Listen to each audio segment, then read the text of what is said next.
coats. No sweat. Yeah. Whew. Yeah.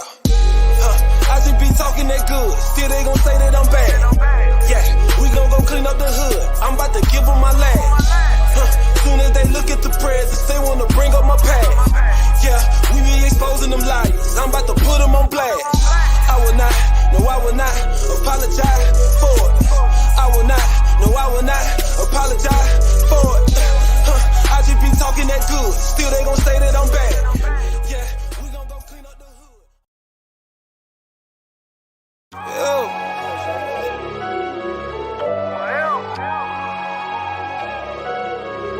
Mind coats. No sweat. Yeah. Whew. Yeah. I just be talking that good, still they gon' say that I'm bad. Yeah, we gon' go clean up the hood, I'm about to give them my last. Soon as they look at the presents, they wanna bring up my past. Yeah, we be exposing them liars, I'm about to put them on blast. I will not, no I will not apologize for it.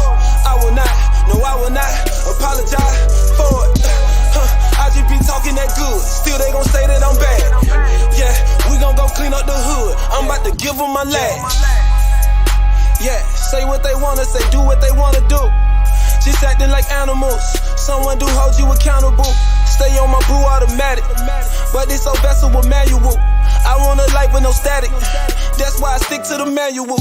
This is that special delivery, righteous and me, perfect chemistry. You who give me the energy, tryna go hard with no penalties. I couldn't do this with 10 of me, that's why I need them right next to me. I only roll with the power, it got the will, I'm just company. Physical thing don't mean much to me, just knowing the truth is a luxury. I'm putting freedom behind bars, I know it sound crazy but listen deep. Don't have to be scared to come take a peek, you'll feel right at home if you take a seat. Only the meek shall inherit, that's on repeat like a parrot. I'm good from the block like Elijah One, the tenets of Torah gon' overcome. I load up my mind like you load a gun, yes only with ammo that get it done. Stay the same, gotta maintain, facing devils and the chain gang. Rules in, now the game change, win or lose I'm the same man. I just be talking that good, still they gon' say that I'm bad.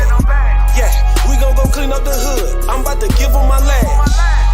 Soon as they look at the presents, they wanna bring up my past. Yeah, we be exposing them liars, I'm about to put them on blast. I will not, no I will not apologize for it. I will not, no I will not apologize for it. I just be talking that good, still they gon' say that I'm bad. Yeah, we gon' go clean up the hood, I'm about to give them my last. Forever.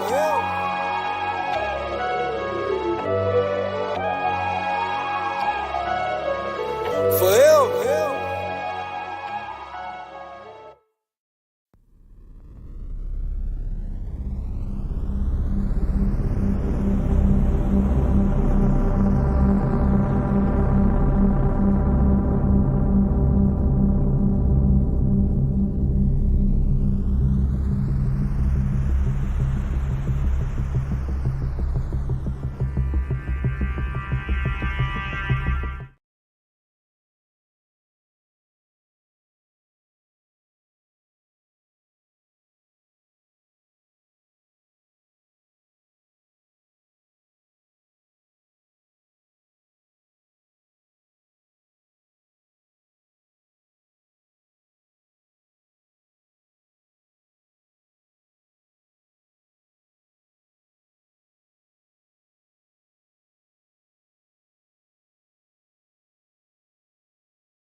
Shalom, shalom, Shabbat shalom, family. This is Elder Yarah coming to you live today. Very wonderful Shabbat. Giving all praises to the God of Abraham, Isaac, and Jacob, to our ancestors, those who walked before us, to Yeshua HaMashiach, the great prophet, the great Messiah, the great Redeemer, in showing us how to walk and live out this life circumspectly. And I'm waiting for a few people to come on into the building. Shout out to you, Jay. Appreciate you, fam. I really appreciate your dialogue. Definitely want to have an exchange with you, man, so that we can have an exchange of ideas. I think there's very important conversation and discussion. Doesn't always have to lead to debate, but we're all trying to get to truth. So that's always my focus. So peace, family, shalom. And again, y'all see the title. Y'all see the title, man. Listen, this is my rebuttal, right? Even if you call it rebuttal, it's just a response to Smash Rockwell. Now, I'm going to tell you, I've never had a live dialogue with this brother, but I just recently found out, that his name is Jonathan Owens, and that's who this guy is. So I'm really not familiar with him, but one of the reasons, actually probably the only reason that I felt that, actually two reasons, I take that back, that I felt that I needed to come out and address some things, is simply this. Shout out to you, Jeremiah Judah 7000, Lions Den in the building. Peace to you, family. I had to address a couple of things. First of all, family, you mentioned my name, and I get it is in the critique of my debate with Chris Harris, I believe it was. I'm sorry, not Chris Harris.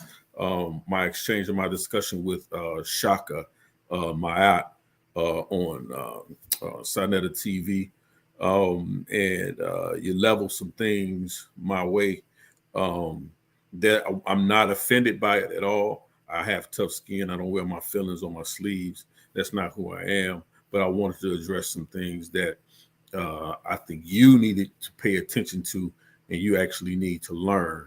And that's what we're all about here. Really is about learning.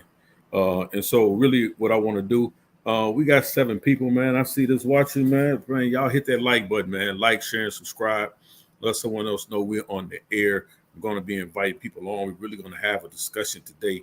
But I really want to deal with a few things. In my last debate, if you guys have seen that on Sinetta's channel against Chris Harris, it is on my channel here. It's easy to find. You can go through it. It's a premiere video I have up this week on this channel. And basically what we're looking to do is to really bring out this information in regards to Smash Rockwell's critique of my questioning of Brother Shaka Mayat on Sinetta's channel the other day, as well as his response to a few things that I heard. I guess these guys are calling themselves the Magi or whatever, or Magi arrows. I get the whole concept is cute. Gotcha. So, in dealing with that, as well as some things that Dr. Reggie had espoused as well in a few of these programs. So we got to deal with the information. And I'm not one to really try to give people how I feel about a situation. I really try to base it on a somewhat of a scholastic view. And that's another thing I wanted to address in regards to me having taking a position, or me saying that I'm an Israelite, right? I am of the Israelite diaspora, and that is how I present myself, as well as the information that I present. It is not always about proselytizing for my faith, but it's about information that's there that I find people, because of their belief, often tend to ridicule or to dismiss facts of history, take liberty with facts of history, dismiss science, archaeology, geography, geology, sociology, anthropology. These things are dismissed when it comes to those who espouse to be of the Israelite diaspora. And so this is what we have to understand, especially when it comes to some of the age-old arguments, whether or not Israelites were slaves in ancient Kemet or not. Absolutely, I agree to the fact that you want to call us captives. Shout out to Anonymous Hebrew. You want to call us captives? Absolutely. We were captives. You want to say we were captives? That's fine with me. You don't have to use the word slave. You can say captives. But of the Israelite diaspora, we'll see that those people were absolutely captives. And so then we hear oftentimes, well, where's the term Israelite? Well, we know on the, and I heard the brother Rockwell say this the other day. Well, you're going to show me, or possibly they may have determined, a few scholars have gotten together to simply say that the name of Israel is located, or is written or recorded on the Menata Stele or Menata Stele. Absolutely. It is there. That is the position that I take, like many other scholars who studied the work. But to simply say something did not exist, Chris Harris, because you take a stance because of a religious perspective, that's all that it is. Because there's really no scholar that studies the field that says Israelites did not exist. And so then that brings me to another thing, a part of the title, where I talk about pseudo-intellectualism. Pseudo-intellectualism. Shout out to you, Black Jesus Minister. Shalom. Pseudo-intellectualism. And I want to talk about that because I see this thing is taking on another level, right, with a lot of these guys that we're dealing with in the conscious community, right? They're really getting involved and pushing narratives based on that whole understanding. So I want to, I want to look that up real quick. I want to show you guys something so you can understand really what it is that I'm talking about when I say pseudo-intellectualism, right? Let's deal with it. You off one of the biggest signs of a pseudo intellectual, right, is that they'll say, well, I don't need to concern myself with sources, whether they're primary or secondary, right? I can solely rely on how I feel about something, regardless of the work that has been done before it, right? Whether it's been found to be debunked because things have been, things have been once were held to be true. Further studies have shown that these things no longer are true, right? But then you have some subjects that a consensus of scholars agree, we agree to disagree, or we just agree, they agree to shelve a particular topic. But you'll never find a consensus of scholars that says Israelites never existed. When you do that, family, when you do that, what you're doing is being completely intellectually dishonest. And that's what I find that a lot of these gentlemen are intellectually dishonest when it comes to the information that they bring across. And so I wanted to read something really quickly. Let me go in here and share my screen with you. And then we're going to get into the information because I don't really like to prolong that. Let's get into that real quick. Peace to you, Yasha Ben Israel. Peace to you, family. Much love. Much love. Let's deal with it. Got a lot of things going on here. And fair use. This is for teaching and criticize and critique. This is just an article. Talks about the rise of pseudo-intellectualism, right?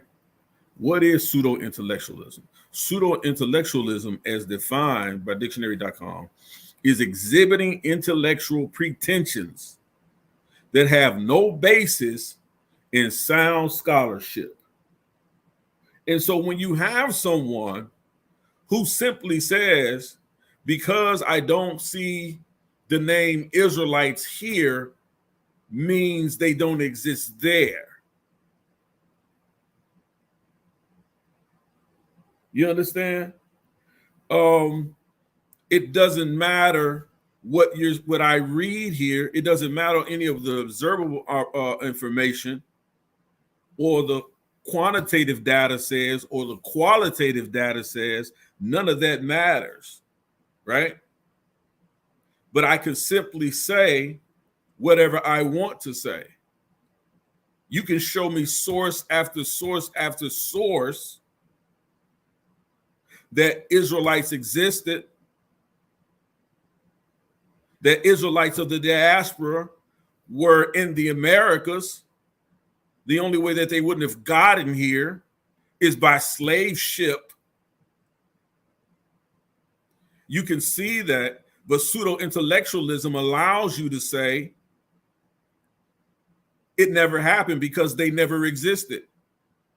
Pseudo-intellectualism also allows you to say, I agree that there were Jews, Black Jews in the west coast of Africa, but you can't show me Israelites on the west coast of Africa, because regardless of whether or not the text that we read,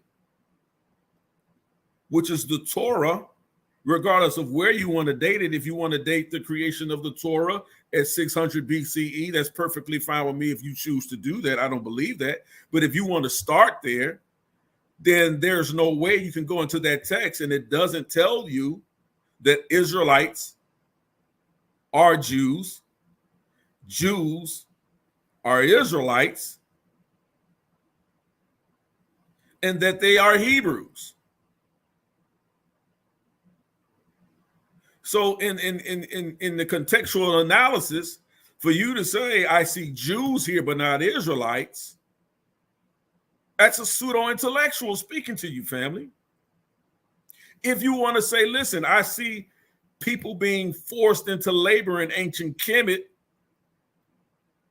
I see prisoners of war being subjugated to forced labor,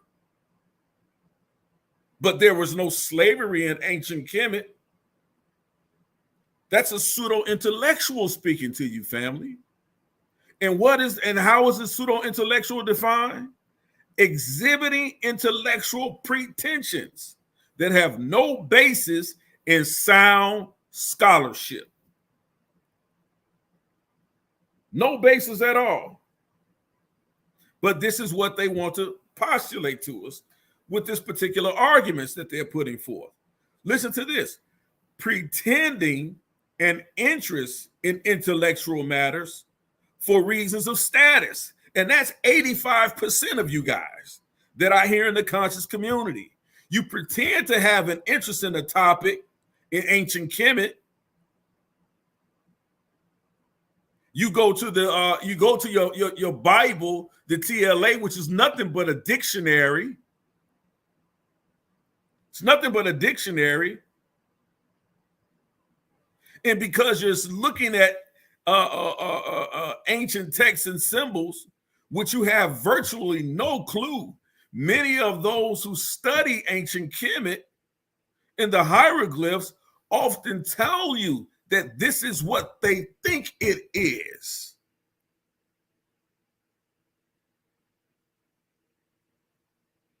And we're going to talk about that as well, right? So pretending to have an interest in intellectual matters. Why are you pretending to have an interest in intellectual matters? For reasons of status.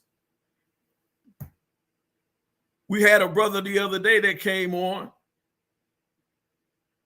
and said, listen, I'm a little concerned because you guys haven't hit my Cash App. Well, I'm telling you, show me a picture of an ancient Israelite because I don't believe they existed.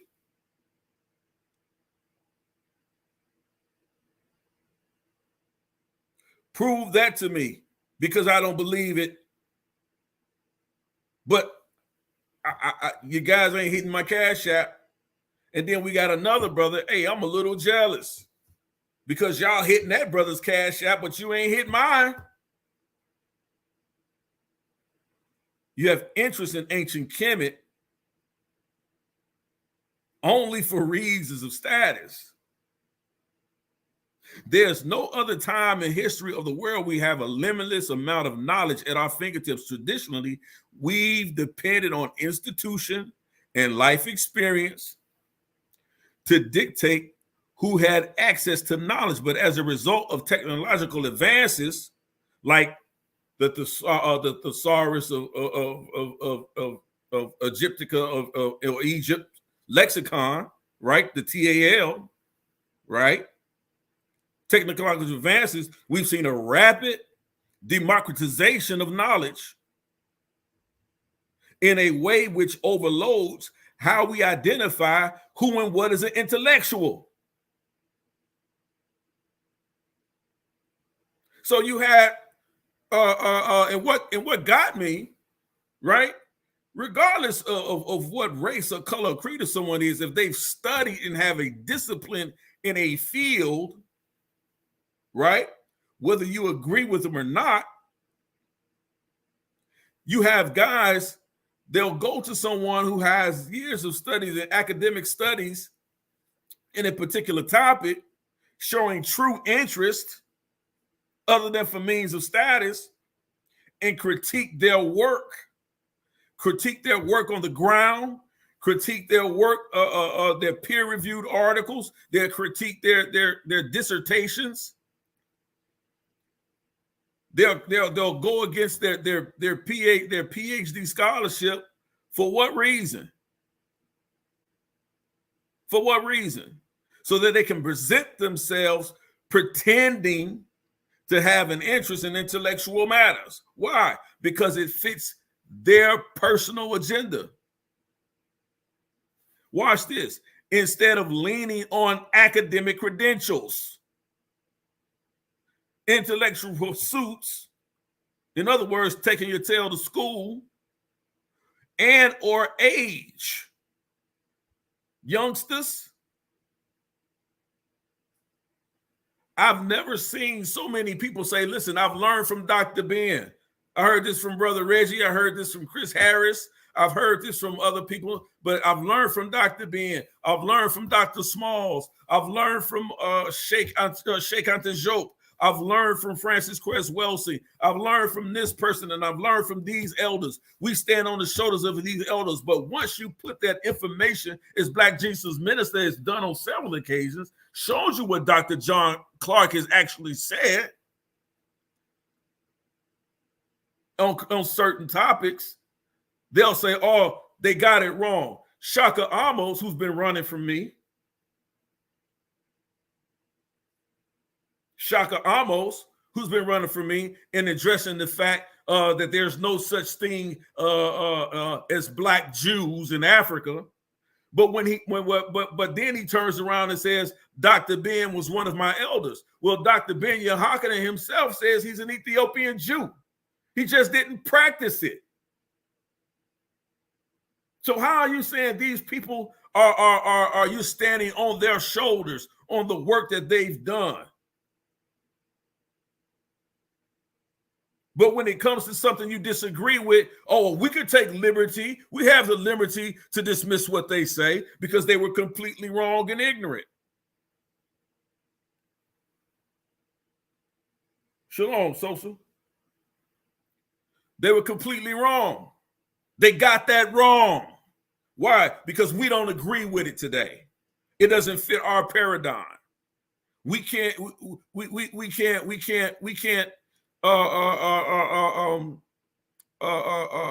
exhibit any intellectual sound scholarship when it comes to it.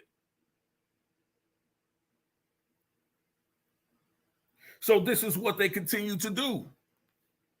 So instead of leaning on academic credentials, intellectual pursuits, and on age or wisdom, we've become a society focused on stance and position. Stance and position. I've never seen so many pseudo-intellectuals. Unc West, Dr. Reggie, who doesn't hold a doctorate, Garfield, Shaka Amos, all of you guys are pseudo-intellectuals. And so instead of leaning on academic credentials, that once you get called on them, you have a hissy fit, as my grandmother used to say. And instead of producing your intellectual pursuits, I'm not talking about those diplomas that you got from the diploma mill that cost you $29.99, and then if you get an extra leather case, you can send them $6.99. Intellectual pursuits and or age. You simply focused on the stance and the position. This is why you attack Jabari. Stance and position. This is why y'all attacking Dr. Reggie. Y'all feeding off each other. Why? Simply because of stance and position. You're not focused on scholarship. But you can't help yourselves because you have no foundation. What foundation in ancient Kemet do you have? The laws of Ma'at? That's trash. Trash. You're not going to even show me the codified 7 principles of reciprocity and love, whatever it is y'all be claiming you get from Ma'at. That's something new. You never find it in ancient Kemet codified anywhere. Those are things you guys made up. So what we do is we focus on a person's ability to create a stance and answer a question instead of the pursuit of the right question. The right question is, if we have several sources by PhD scholars that says Black Jews taken from the west coast of Africa were practicing things similar to Judaism or Judaism, then how can you postulate and say that they're not Israelites? That's not the right question. How did they get on the slave boats? That's not the right question. The question is, do I see a material culture of ancient Israel as it relates to the biblical narrative by African slaves taken from the west coast of Africa being practiced and shown in the Americas? The answer is resoundingly yes. Resoundingly yes.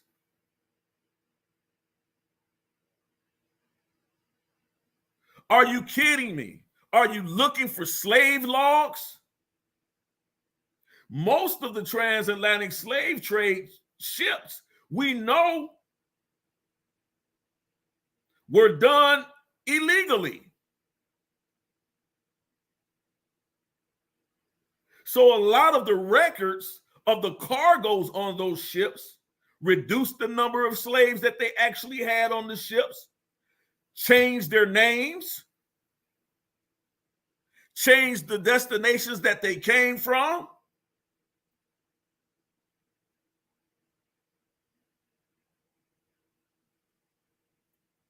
We know that a significant amount went to Sierra Leone, but we also know a significant amount went to the Americas, Latin America, and North America. So are you saying the slave traders, if you knew that there were black Jews on the west coast of Africa, are you saying the slave traders decided not to take the black Jews as slaves? Is that what you're postulating? Come on. It's the pursuit of answering the right question. Ultimately, the pursuit of questions or answers is what differentiates an intellectual from a pseudo-intellectual. The answer can be 42, but what is the ultimate question?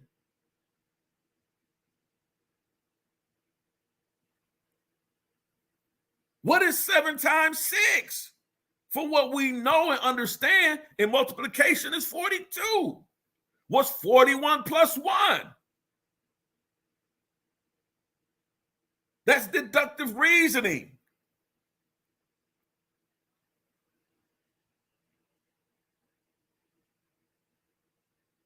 This is how we deduce information. But you have so many people based on simply saying, because this is what I want to say. And so now you have this big push in the conscious community, and I've been hearing it and seeing it. We can take the information and synthesize it how we feel. I'm not telling you how I feel. I'm telling you what the information is. So when I load you up with source information, it's up to you to go and study and vet and say whether or not that source is not a good source based on your study. And let me say something else. Here's another lie in the conscious community. And then we're going to get into this information about slavery, shadow slavery in ancient Kemet. Smash.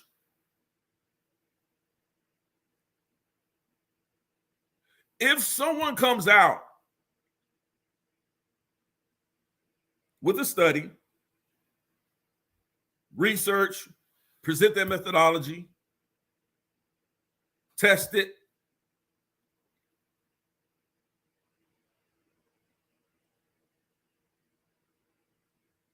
and many of the consensus of scholars, not just 1 or 2, but the consensus of scholars across all interdisciplinary studies, and that's another thing we have to understand. A consensus only occurs when there's a cross agreement across interdisciplinary studies that says this is what this is.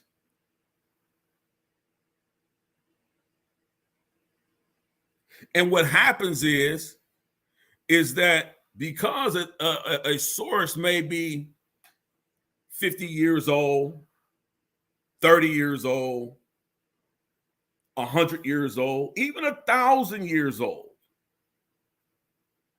right? Even 1,000 years old, even 2,000 years old, even 5,000 years old, because it's mighty funny, right? That you have people will go to the TLA, and I'm going to show you that in a minute, right? And say, look, I'd rather give you my opinion based on what they say. Well, who are the they?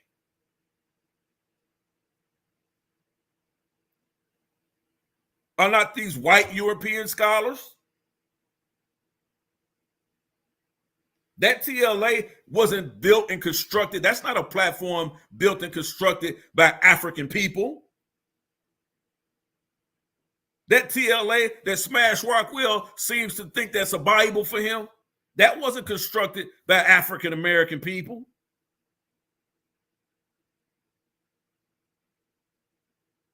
It was not. And so what happens is they rely on that information. They're accepting of that information. Why? Because it goes along with their pretending to have an interest in intellectual matters for reasons of status, while exhibiting intellectual pretensions that have no basis in sound scholarship.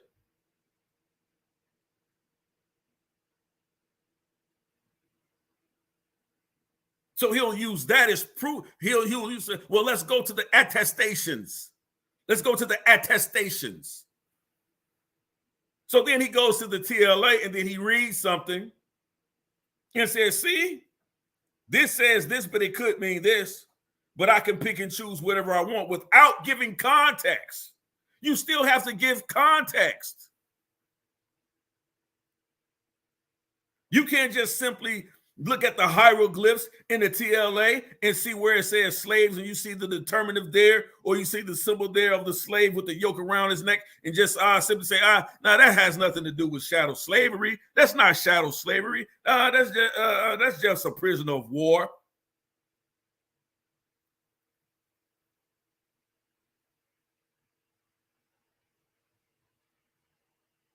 You understand what I'm saying? So at the end of the day, what we have to do is bring people and call them on this pseudo-intellectualism. And that's exactly what it is. So Tony Mason, when Smash Rockwell does a critique of me without calling me, without getting my understanding of my paradigm, and simply says, oh, he's only basing what he's saying on his theological beliefs without ever speaking to me directly, you make sure he gets the same message you just sent. This is what I mean about people who have no understanding. This is exactly what I'm saying. People who have no understanding. But we're going to get into it today. So when folks says, come on these platforms and they try to hope you're dumb enough to believe their rules, that they are intellectual in a matter in which they are really not. And how do you know they're not really intellectuals in the matter? Because they won't give you the unadulterated truth.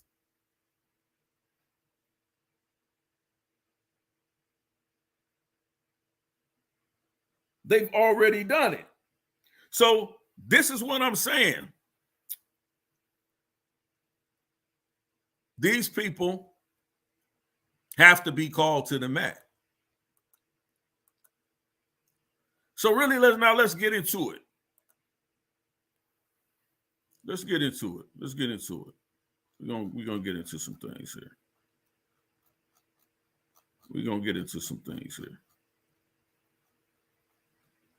And really talk about evidence of slavery in ancient Kemet. Let me put it on the big screen for you guys. Let me know if y'all see my screen.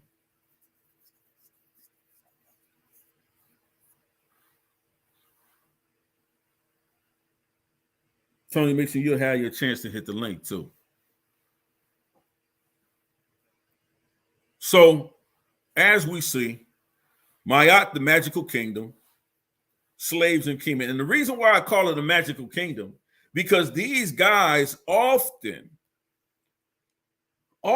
try to paint, especially Jabari, right? And HOK, often try to paint this utopian society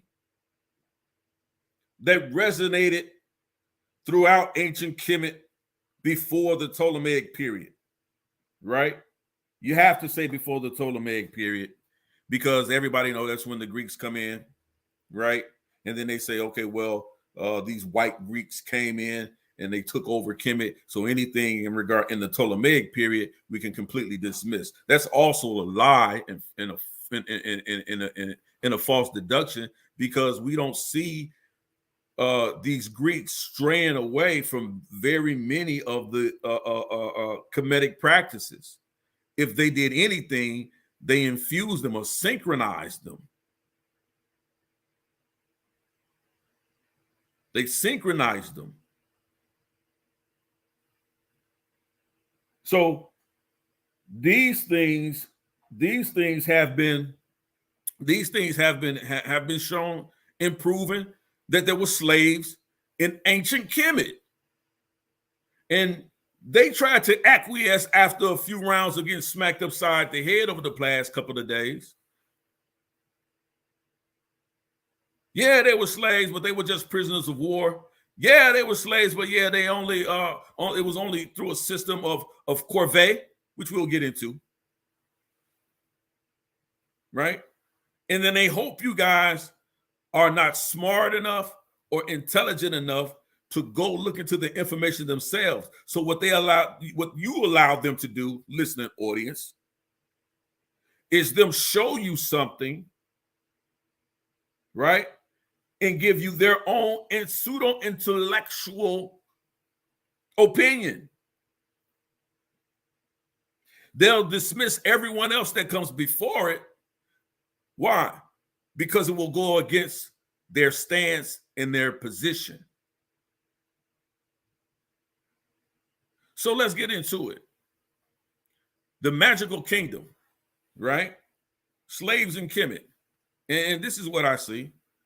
Guys with, it killed me for years. They call Hebrew, some of my camp brothers, Hebrew Israelite brothers, who wear who wear their royal garbs, right? Who wear their cultural ethnic garbs, right? You call them Power Rangers or whatever, but you got folks walking around here, right, with 14-inch long locks hanging off the side of your head, looking 60 years old, identifying yourself with a culture that existed thousands of years before you. But when we talk about those of the Israelite diaspora, you can't understand it. You can't fathom it.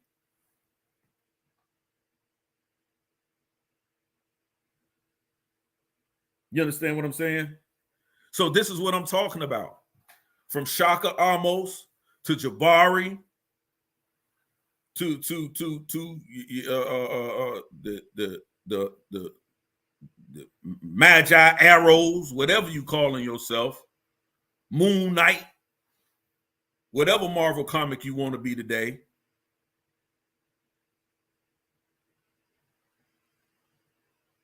This is what I'm saying. Deal with the information. Let's just deal with the information. But y'all want to take pot shots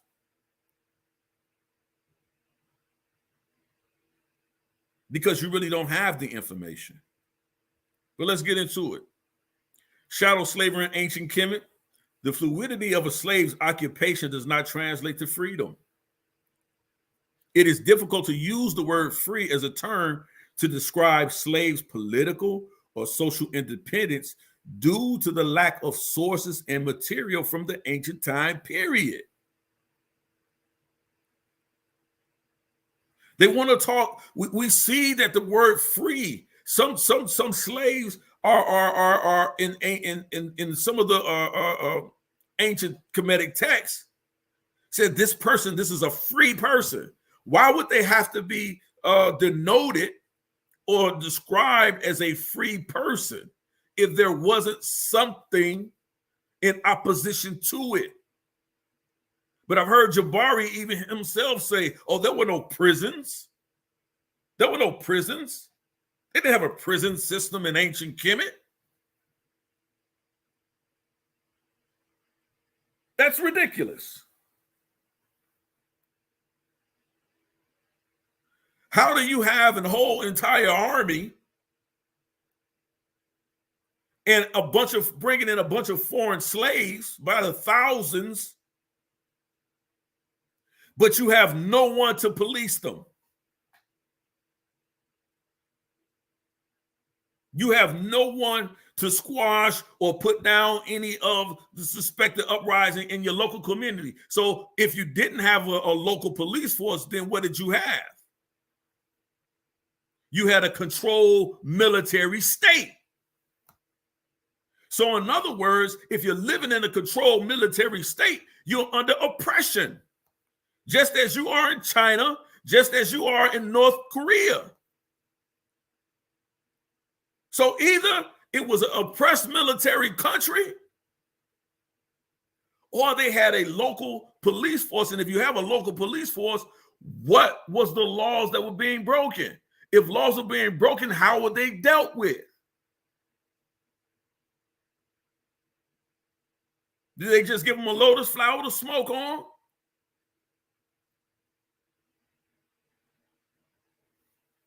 How did you deal with it?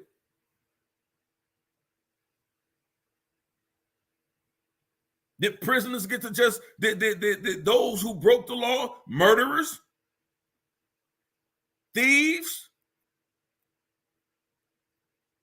And I'm just going to throw rapists out there because we have very few ancient texts, that has any delineation or any specific law against rape of women or men in ancient Kemet.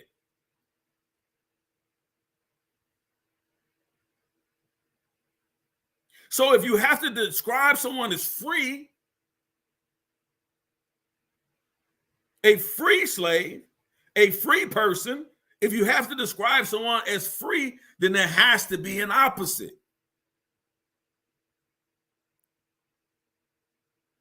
What is the opposite of being free? How about enslavement? How about imprisonment?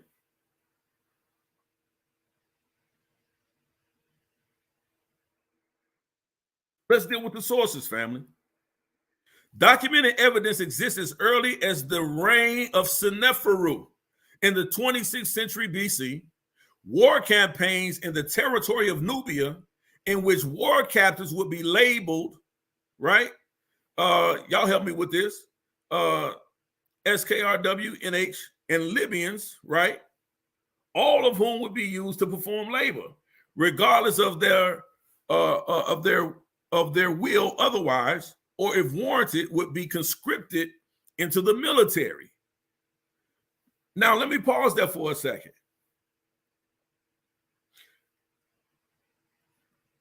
These war campaigns in the territory of Nubia, especially during the reign of Sennacherib, these were actually, they call them war campaigns, but these were excursions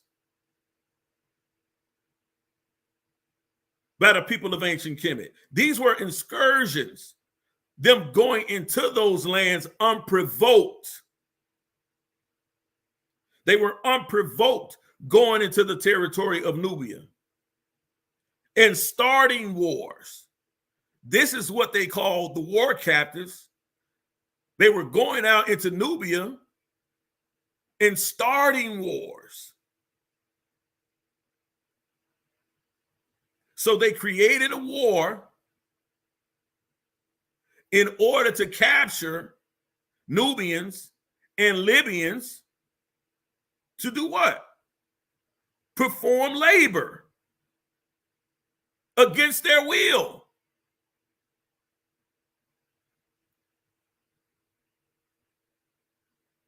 And sometimes to beef up their armies. Reliefs from this period depict captured prisoners of war with their hands tied behind their backs. Nubia was targeted. Do y'all understand that? Nubia was targeted. Targeted. That means they said, look, we're going to go down here in Nubia because we need slaves for building and projects. And we need slaves, or we need people to build up our armies. So we're just going to go run down here and grab us some Nubians and some Libyans right quick. So Nubia was targeted because of its close geographical proximity, cultural similarity, and competitiveness in imperial dominion. And then the scope of campaigns intended to acquire foreign war captives expanded to Libya and Asia. Local KM'ites also entered into servitude due to an unstable economy and debts. Officials who abused their power could also be reduced to servitude. And here's the source: Antonio Lopriano, Slavery and Servitude, UCLA Encyclopedia of Egyptology. This is a great source. Just as great as the TLA you use, Smash.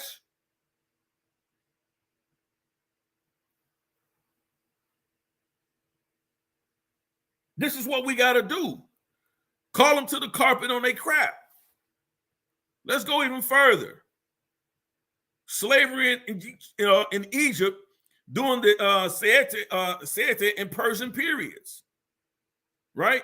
Eugene Cruz, Yarah, published in 1982, right? We're going to read some of this.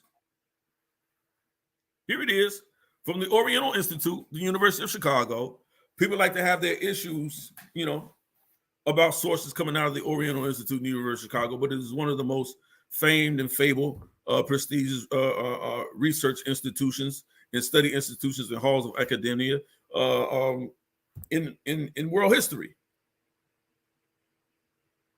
But don't say too much about it, because if you question these sources, we have to question the people that broke down your TLA Bible that you use to decipher a lot of these things that you're reading off the walls that you want to take liberty with, Smash.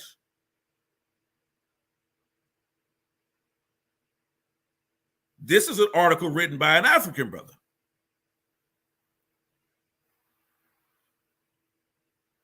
But when I went and looked at the TLA, I didn't see no names of no Africans.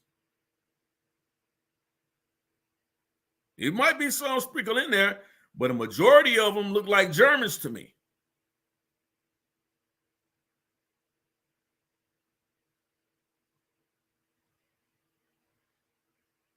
So we're not going to compare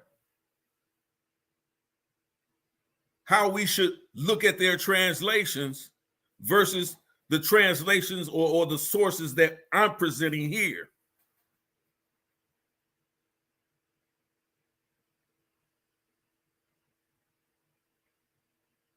This is what I'm saying. No, they don't like it when you present them with the information that goes against what they say. But let me read it. All right. Let me read it. I gotta keep an eye on my time. The aim of this paper is to investigate. I'm sorry. This is Slavery in Egypt during the CHATTEL or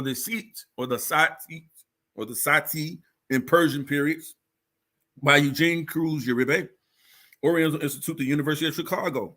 I'm sorry, fam. I can't help it. I'm going to source you up. I know people say, oh, y'all would just throw so many sources at me. Yes.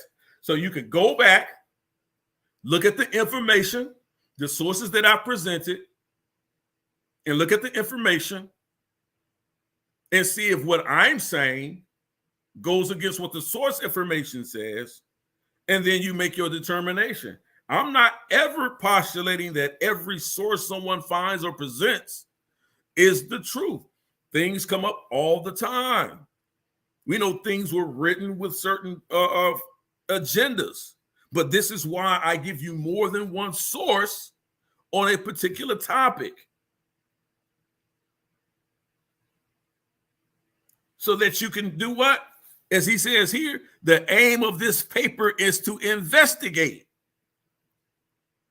I want you to investigate my position. I want you to investigate what I'm saying. When Chris Harris called me for this debate, In Sinetta, they called me for this debate we just recently had on this channel about Hebrews coming over on the slave ships into the Americas, as well as evidence of Israelite kingdoms in West Africa. He asked me for a source. And let Yahweh be the truth and every man be a lie. If I didn't hesitate to give him a source, I gave him a source.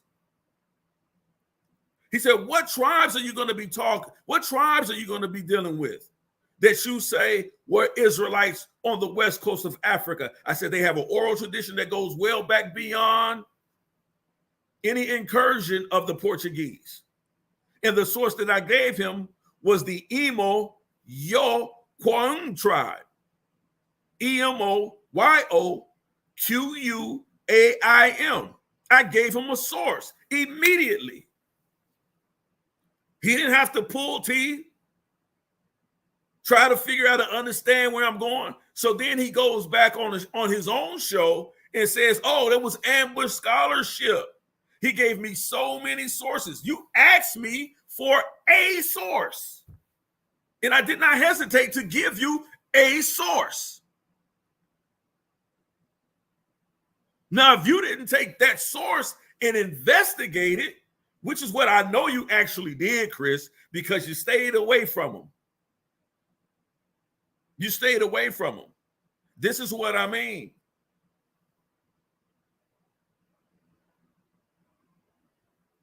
About these guys who are saying, I don't need sources. I can just talk my way through. No, I don't need you to talk me through anything. Give me the blueprint. And that's what I do. I give you the blueprint. Here's this source, this source, this source, this source, this source. There's a blueprint. Follow it. If you can't follow it, let's investigate it further. And I'm not one that's against that type of study and scholarship. I had a dialogue with a brother I know by the name of Jay, and he had some questions about, hey, look, you didn't walk me onto the slave ship. You didn't with these Israelites and then show them how we transported them to the Americas. I got it. If that's what, and he said clearly, that's what I needed to be convinced. See, to me, that's an honest intellectual question. Remember what I said about people who are pseudo-intellectuals? They never ask the right question. This brother asked the right question. He didn't simply say, oh, they just never existed, Chris Harris. He says, look, I need this for me. How did we go from A to B? That's an intellectually honest question. So it behooves me to say, hey, okay, well, let's get into that. This is how you deal with scholarship. Not going on some electronic platform and saying, yeah, that's what that symbol, they say that symbol says that. It could mean this, it could mean that, but I don't want it to mean that today. You dismiss all context about what a slave is. So let's get into it. Periods paying particular attention to legal aspects found. As slavery touches upon many aspects of any particular society, during the discussion below, the social and economic areas will be encountered. I do not endeavor to cover these areas within the scope of this paper. It is hope, however, that the points raised in the economic and social area will provide the basis for future studies. A major difficulty one encounters when dealing with slavery in ancient Egypt is our lack of source material. Those which we do have are able to provide us with enough evidence for serious discussions. Absolutely. The term used at this period for slave was bak. This is to be compared with the usage of the New Kingdom word, him or slave. This term can be found in the CHATTEL period, an abnormal heretic document from year 20 of King Apries, where comparable property lists show bot and demotic, right? The principal feature of a person who is a Beck, right? And Shalaki, if I'm pronouncing it incorrectly, is that he may be bought and sold. This is what he's saying. You're telling me you see no remnants of someone being bought and sold in the same contextual context and meaning of African slaves in the Americas who are being bought and sold? You don't see that same context in usage being used in Deuteronomy chapter 28? You will be bought and sold.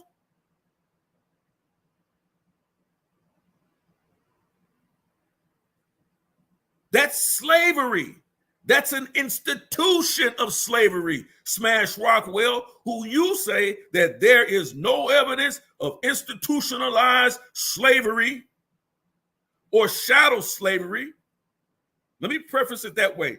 Institutionalized system of shadow slavery in ancient Kemet. That's wholly false. Wholly false. Use this criteria. Bakar, 1952, page 8. That's the source right there. That's the source. Use this criteria for determining whether a person was a slave or not. This points to one aspect of slavery, which is very important, that a person can be sold indicates he is to be treated as property, and consequently, in the property list of the CHATTEL and the Persian periods, slaves, let me continue, are found. Cruz, Uribe, 1979, page 36, Finley, 1980, page 73, notes as a commodity, something to be bought and sold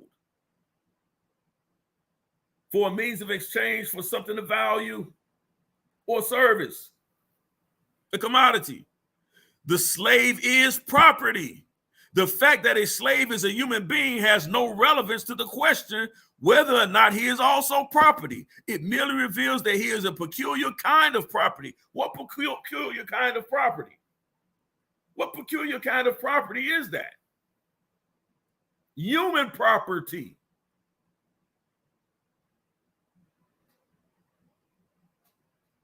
Human property.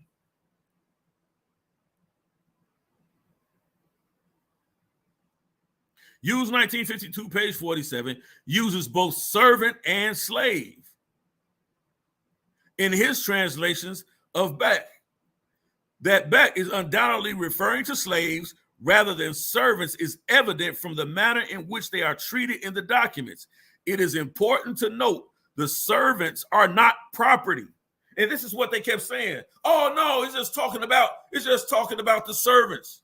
The servants that were living in their house, the servants that were serving in the temple. It's just talking about those. That's who they were considering slaves. But they were living in their house. No, clear distinction here being made. It merely reveals that he is a peculiar kind of property. Use 1952, page 47, use both servant and slave. There's a distinction there, a clear distinction. In this translation of bot or slave, the bot or slave is undoubtedly referring to slaves rather than servants. It's evident from the manner in which they are treated in the documents. It is important to note the servants are not property, while slaves are. Note also Thompson's discussion, 1940, pages 33. One aspect of slavery in Egypt which has not been stated is that a person's function as a slave is not necessarily related to his or her occupation. They weren't calling these folks slaves because they were shining their shoes, polishing their sandals.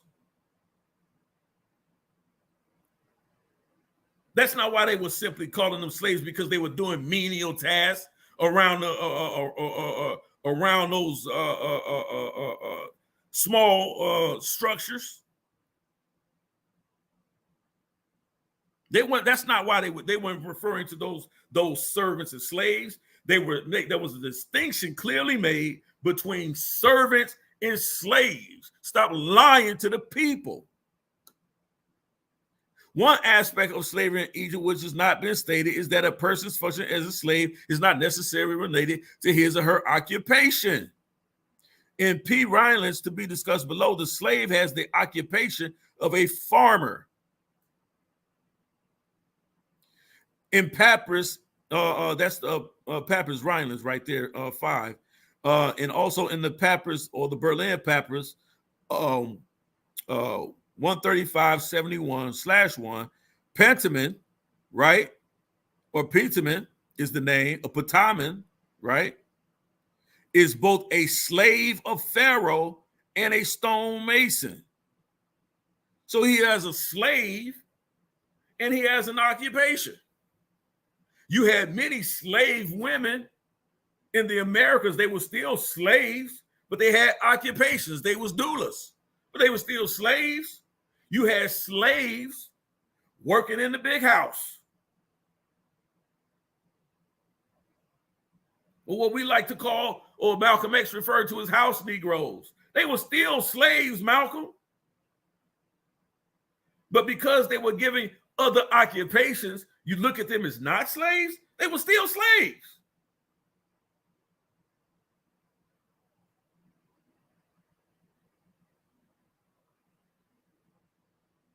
You people have to stop trying to hold this utopian society, this utopian idea of ancient Kemet that never existed. It never existed.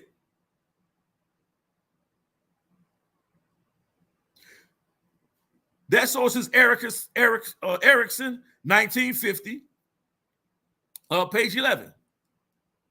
Jansen, 1963, page 145, notes that slaves have various occupations, such as a cow herder, a royal barber, builder, and a sandal maker. I told you, sandal maker. Guy had to keep them sandals, right? Hughes 1952, page 47, also notes that slaves can be Kochites, right? Administrators of cloth and herdsmen. We must note that thus the slave in Egypt was not attached to the land by definition. Rather, as we can see from the above, a slave may be a farmer, a herdsman, just as he could serve in other occupations. This distinguishes the slaves from serfs or servants. Wasn't talking about simply just serfs. There's a clear distinction in ancient Kemet between slaves and servants, those working in the houses, those cleaning the window, cleaning the dirt off the floor, sweeping the dirt floors, wiping down the mosaics. There's a clear distinction. Shows you there's another class of people. We must note that thus the slave in Egypt was not attached. Let me go down here. This distinguishes the slave from the serf who would be attached to the land. This situation corresponds some ways to the Mesopotamian system. Gelb notes that in Mesopotamia, slaves were used mainly in private households and played no role in the productive efforts of the country. Also, slaves for the most part were of foreign origin. For Egypt, the situation was described by Westerman in similar terms, 1929, page 54. The role of foreigners as slaves in Egypt only became noteworthy during the New Kingdom, as suggested that the massive number of slaves reported sent back to Egypt during the New Kingdom were for the most part exaggerated figures meant to glorify the conquest of the victorious Egyptian kings. We know they lied all the time in Egypt. We know they lied all the time. They were habitual liars. They lied on a lot of those steles, exaggerated a lot of those steles, especially in the Meneptah stele, when it says we have laid the seed of Israel. I'm paraphrasing. We have laid this. I believe it's line 27. We have laid the sin of. We have laid the seed of Israel. We have destroyed them and we've laid them to naught, or something like that. They had destroyed nobody, nothing. We see Israelites running all around there after the 12th century BCE, 1200 BCE. They lie.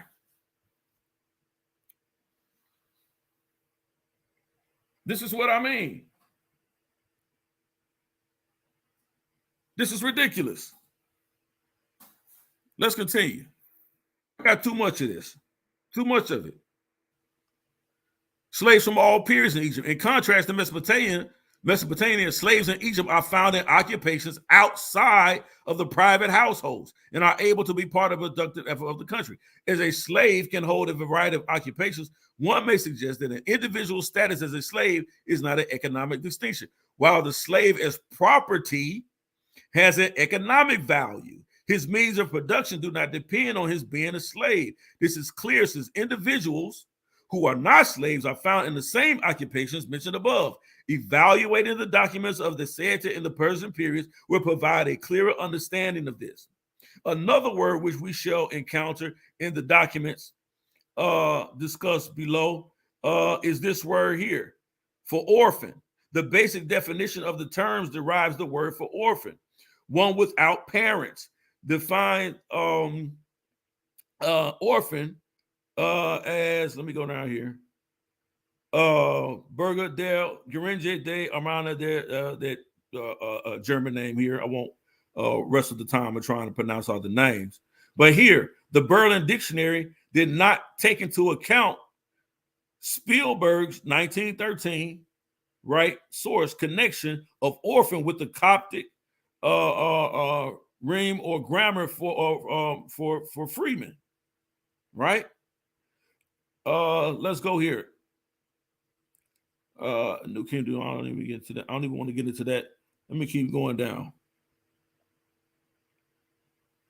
Keep going down. Right here. The use of the translation free may have modern connotations, which may be inappropriate for a discussion of Egyptian society. Thompson, in his discussion of the term, suggests that the translation free is acceptable if it's used in relation to one's status. So in other words, the only reason why someone would be denoted in any ancient Egyptian text, which they were numerous of times, is free if there was a system of slavery that existed.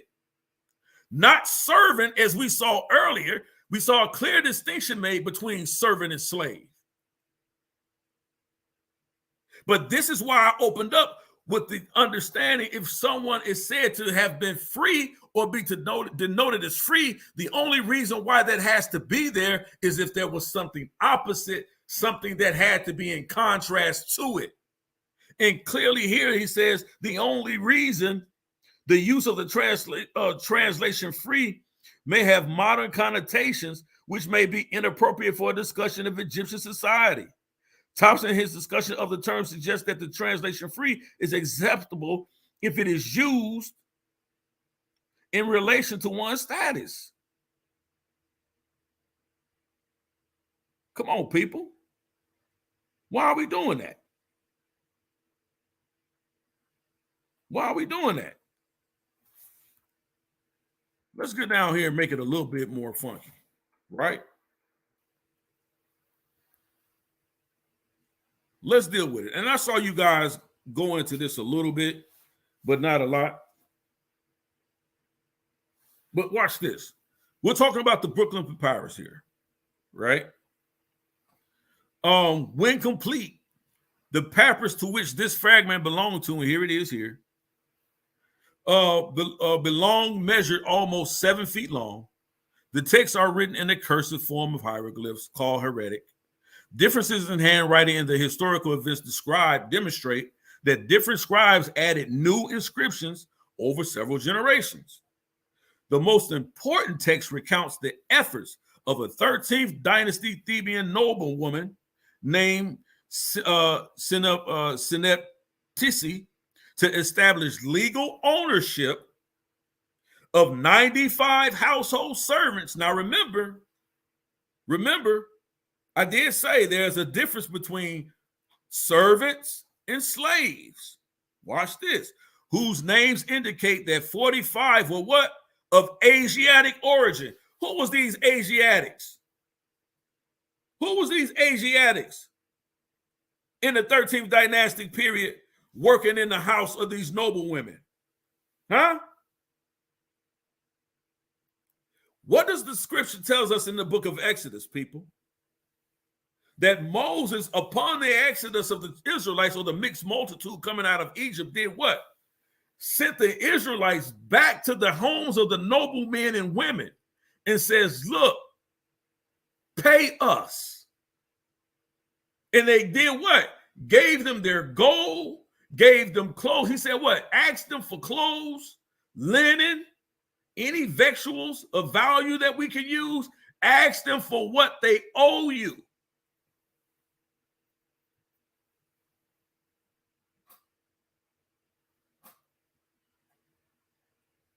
Shalom, KM'T, Principal Howard. Shalom.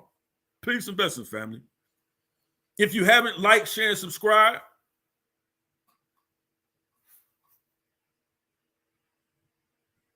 as was customary, some of these foreigners no doubt married Egyptians, adopted Egyptians' beliefs and cultural traditions, and were absorbed into the cultural mainstream. Others, especially prisoners of war or descendants of military captives, remain loyal to their what? Asian or Asian heritage or Asiatic heritage.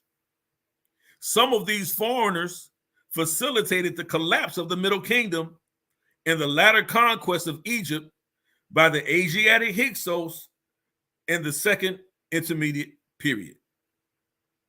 What is an intermediate period usually to know? How can we recognize an intermediate period? Usually when there's a collapse, there's something catastrophic that occurs, right? There's a collapse in that particular government or rulership or society. That's usually how we see, or there's some natural disaster that takes place. Those are some of the ways we can really flush out second intermediate or an intermediate period, right? Let's continue. Let's talk about those Asiatics that we know were in ancient Kemet. Let's continue. Slavery or not, Nubia, Canaan, and Syria brought in many prisoners of war. Ankh, who were enslaved, at times branded, and this is what we've been talking about, this brand, right? Branded with the sign Chi, or often given to deserving servants of the crown. Look at this quote. I gave to them captains of archers. That's you Magi archers. I gave to them captains of archers and chief men of the tribes, branded and made into slaves. They branded you Magi archers. They branded you. Impressed with what? My name. How you Magi archers let a grown man stamp his name on you? Y'all walking around with the name of another man pressed in your flesh. As the young folks say, that sounds a little sus.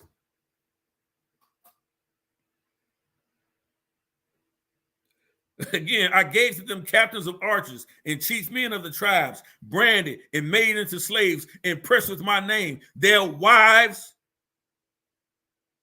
and their children were made likewise. Likewise what? Branded and enslaved. James Henry Brest, The Ancient Records of Egypt, Part 4, Section 405.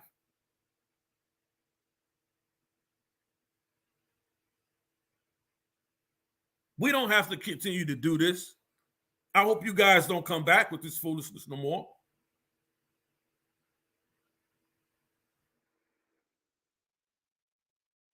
Let's look at an Egyptian sister, Tamut, right? The woman Tamut, as she is called, his slave, who has on her right hand the marking of Meshulam. What is that? A brand. A brand. Slaves were branded, just as you've seen here in chattel slavery over here in the Americas. You put your stamp on your cattle. That's why they call it chattel. You brand a cow. And they were branding these people as if they were cows in ancient Kemet, as if they were animals. Branding the flesh, burning the flesh of these beautiful black women.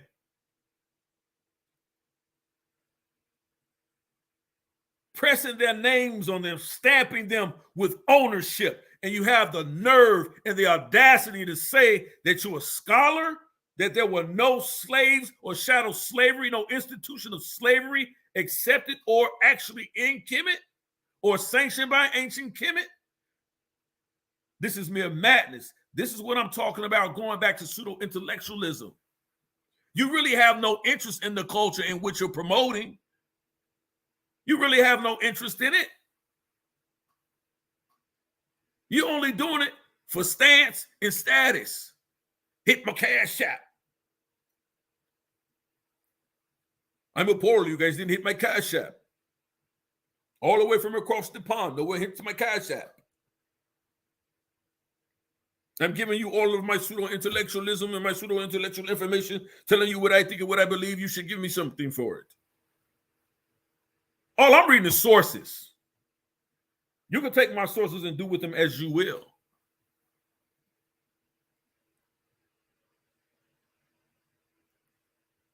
This is from Manumission of a Female Slave and Her Daughter.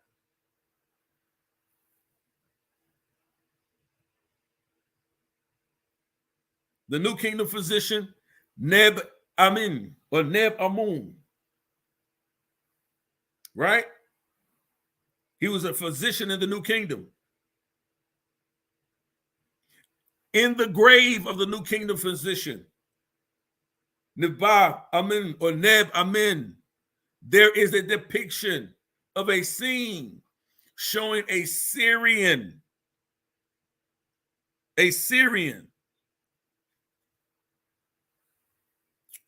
bringing offerings to the physician, which included young women and girls. This has been interpreted as being the remuneration for medical treatment he had received.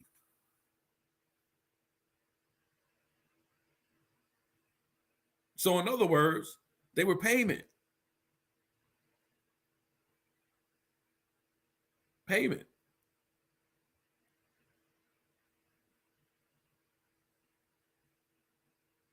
Young women and young girls used as payment. If that's not the most oppressive form of slavery there is,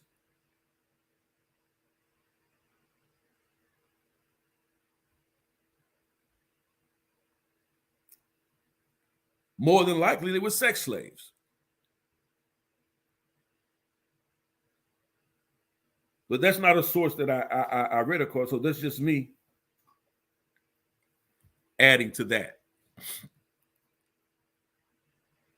It doesn't say they were sex slaves, but they were used as a means of exchange for services, for medical services.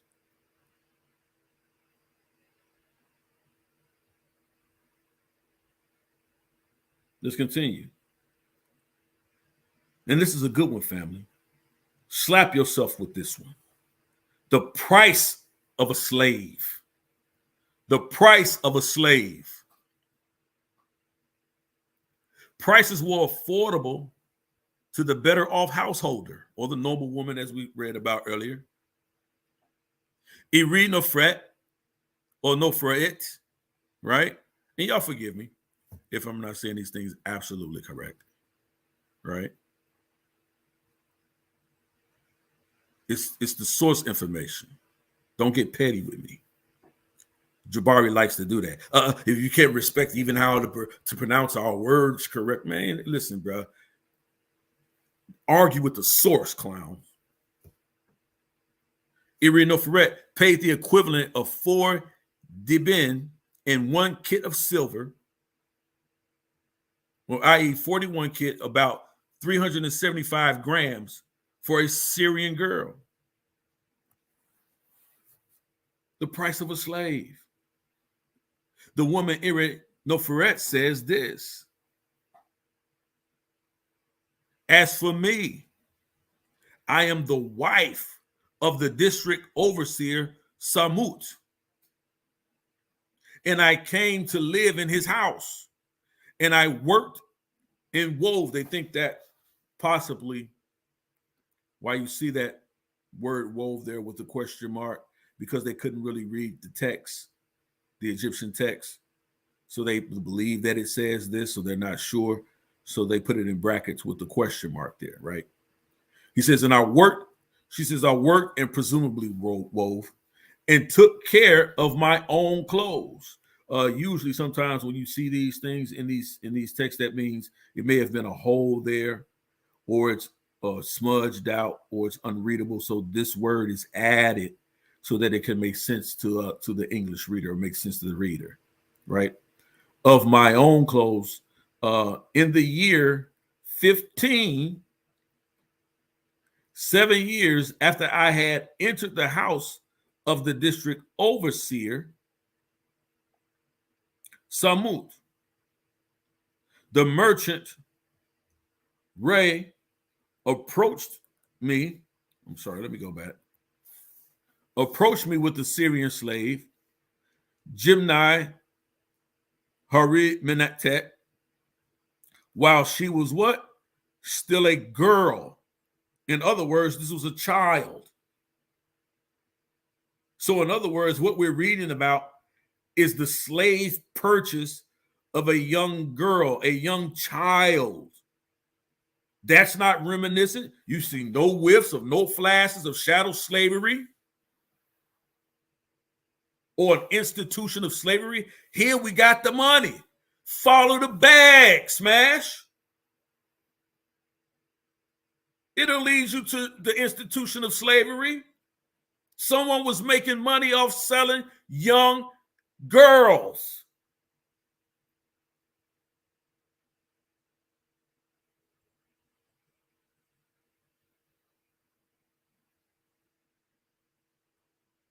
Follow the bag. Follow the bag. Jabari, when you say there was no slavery, no shadow slavery in ancient Kemet, follow the bag.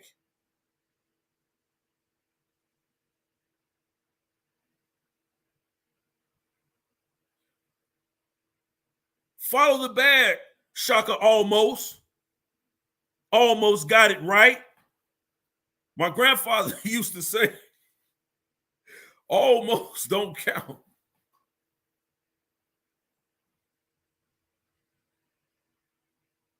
What did Nelly used to say? 2 is not a winner and 3 nobody remembers. Almost don't count. Almost getting it right, Shaka. Almost don't count. But this is the bag being exchanged, purchasing a little girl while she was still a girl. And he said to me, buy this girl and give me the price for her. So he spoke to me, and I took the girl and gave him the price for her. Now look, I shall tell the price which I gave for her. 1 shroud of upper Egyptian linen, making 5 kit of silver. That's how much that was worth. 1 sheet of upper Egyptian linen. Y'all know, y'all. Hey, look, I like those Egyptian cotton sheets myself. They feel, hey, look, I get it. Some people say they think sheets is sheets, but hey, I like those Egyptian cotton sheets. So I get it. But 1 sheet of upper Egyptian linen, which makes 3 1/3 kit of silver, bought from the woman KM'T 1 bronze jar, making 18 deben, making 1 2/3 kit of silver, bought from the chief steward of the house of Amun. Everybody was in on it. Everybody was getting paid. Follow the bag.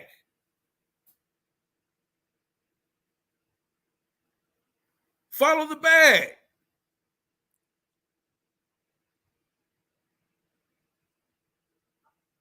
$10 shirts of fine upper Egyptian linen, making 4 kit of silver. Total everything 4 deben, 1 kit of silver. And I gave them to the merchant Ra, and there was nothing in them belonging to the woman Bakhmut. And he gave me this girl, and I called her by the name Jemnai Hermenetet. In other words, I bought her and I gave her a name. That's the practice we see in ancient Kemet. That's the same practice we see of the Africans on the west coast, on the west coast of Africa, being taken over on slave ships into the Americas. They were bought and sold for exchange and given a new name by what? Their new masters.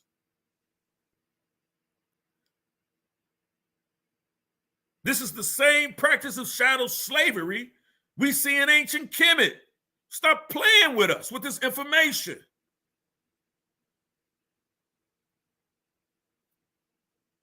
Just stop lying. This proves this is an institution. You have a commodity, you have merchants, you have customers, you have modes of exchange, money, agreements. Look who's in on it. The district overseer, the chief steward of the house of Amun,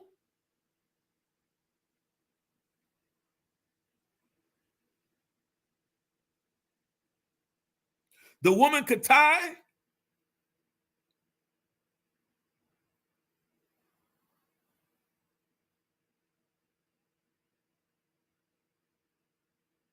come on.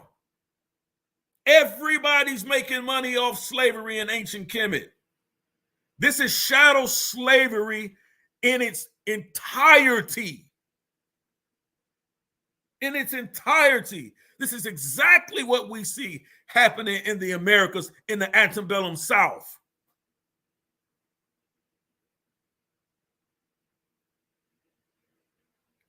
Picking cotton, that good old cotton for those textiles. And don't fool yourself. Them folks up north with them carpetbaggers, they was in on it too because they needed those cotton textiles that was being picked down there in the South. They was in on it too. So there really was no difference in the North and the South. The only thing that was going on there was political wrangling in the Americas during the time of slavery. But we see here, everybody's in on it. The chief steward of the house of Amun, the district overseer, him and his wife.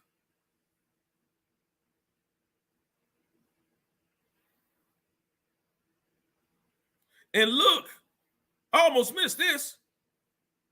Is this saying here, I am the wife of district overseer Samut, and I came to live in the house, and I worked and wove and took care of my own clothes in the year 15. Is she saying she was 15 years old when she was purchased or taken in by the district overseer Samut? Was she only 15?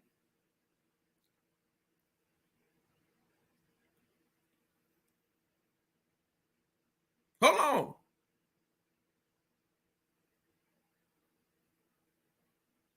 Seven years after I had entered the house. So she came at 15, and this is a purchase that she made what? 15, 16, 17, 18, 19, 20, 21, 22? She was 22 when this occurred. Come on, man. Follow the bag. Amenhotep III ordered 40 girls from Milkalu or Mikalu. Amenhotep III ordered 40 girls from Mikalu, the Canaanite prince of Gezer, at 40 kit of silver each. Ordered 40 what?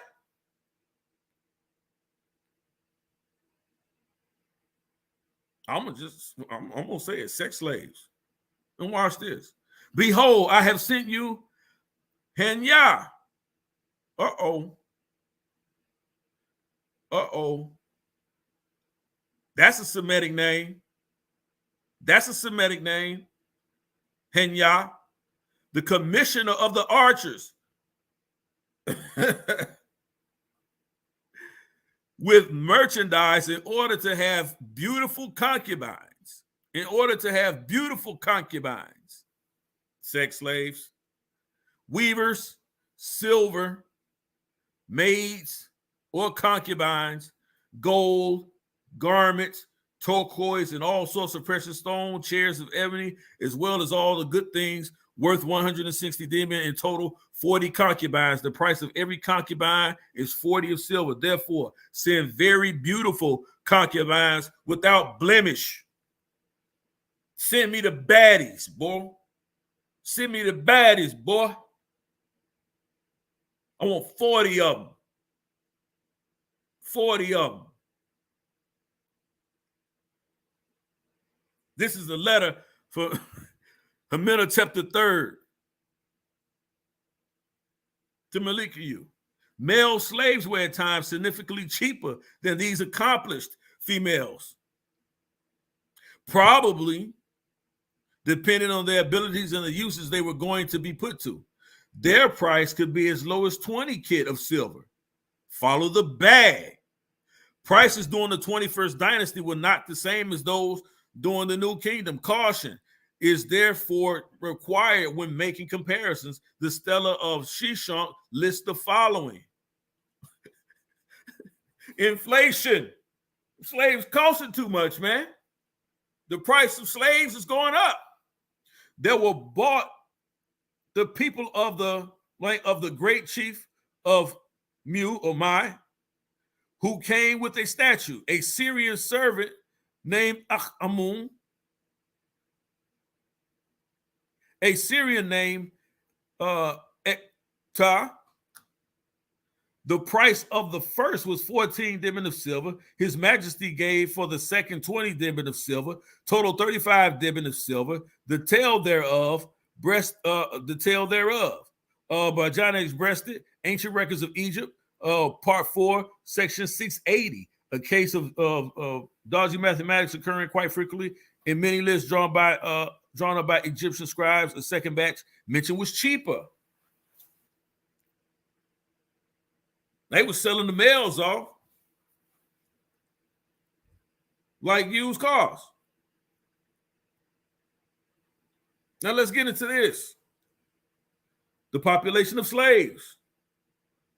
Like all ancient population statistics, estimating the number of slaves in ancient Egypt is based more on guesswork. Just being honest, is what the information says. In pharaonic times, their part in the population may have been greatest during the expansionary stage of the New Kingdom Empire, when whole populations were enslaved at times. You mean to tell me there were whole populations enslaved in ancient Kemet? Whole populations? Thutmose III, for instance, is reported to have returned from a campaign in Canaan. This dude spent the whole thing talking about that don't say the Amu were Canaanites. Where did these Amu people go, brother? They went into Canaan, brother.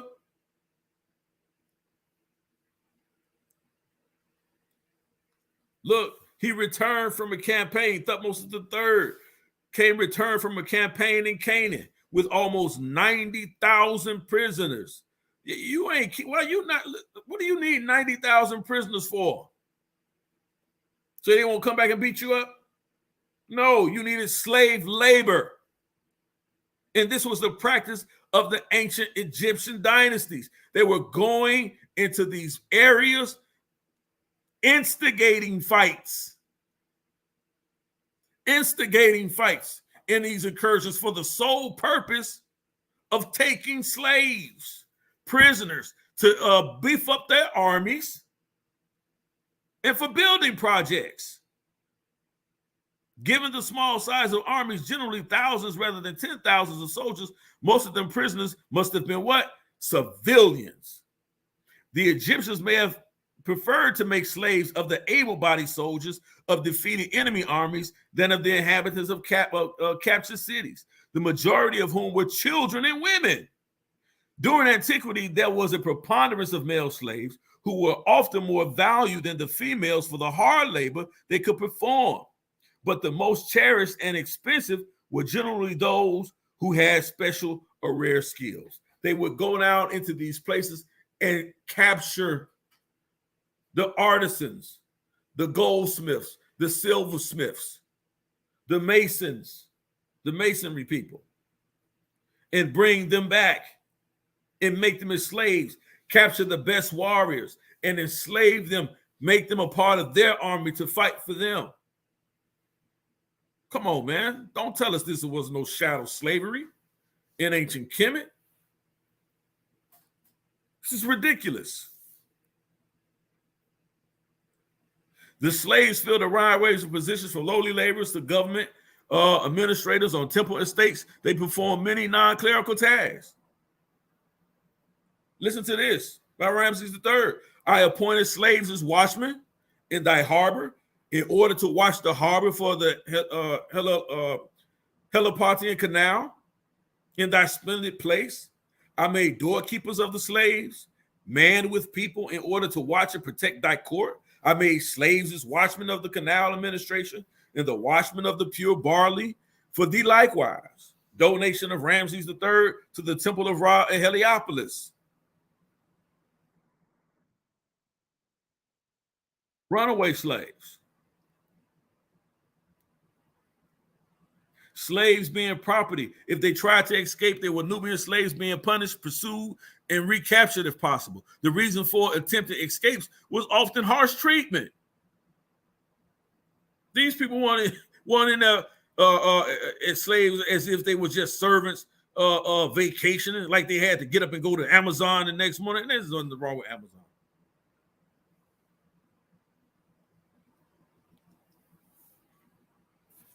Let's read. It says, 2 men escaped from the supervisor of the stables, Neferhotep, who had ordered them to be beaten. Since their flight there is no one to plow the earth, I'm sending this to inform my Lord. Montet, Daily Life in Egyptian Egypt, chapter 3, section 4. There were apparently 2 options open to a runaway. One was crossing the desert in order to reach a foreign country. The other seeking asylum in a temple and becoming a temple servant. Now there was upon the shore, as still there is now, a temple of Hercules, in which a man's slave may take refuge and have the sacred mark set upon him, giving himself over to the god. It is not lawful to lay hands upon him, but this custom has continued still unchanged from the beginning down to my own time. The road through the desert was hazardous, and only a desperate man would attempt it on his own and without proper Egyptian farmers' preparations. Even if the runaway succeeded in crossing the wilderness without falling into the hands of roving bands of robbers, they go that utopian society, he wasn't necessarily safe. International treaties were concluded which stipulate extradition of free people, commoners, or noblemen between countries. That's the only treaties that was the only thing, people that were being protected. Free people, commoners of noble or noblemen between free countries. Slaves weren't.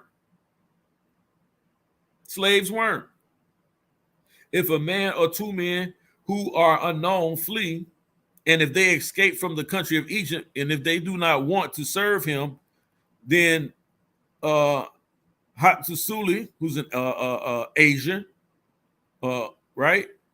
The great king, the king of the country of the Hattis, has to deliver them into his brother's hands, and he shall not allow them to inhabit the country of Hatti, from the peace treaty between Ramses II and Hattusili III. So in other words, they had a treaty where if you had runaway slaves to your kingdom, you had to send them back.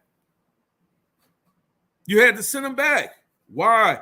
Because slavery was an institution that needed to be sustained. Sustained. We've seen some of these same slave laws enacted in the antebellum South. Slaves often ran off to other plantations from other masters who they assumed would take more mercy and treat them with less rigor. But the law, especially the Virginia slave codes, said you had to send them back to their master. It's exactly what we read in here. But you're talking about there was no chattel slavery? You gotta be kidding me. You gotta be kidding me. Sometimes slaves were set free through manumission, a practice deemed advantageous for the soul of the slave owner, and were at times even adopted by the family of the former master.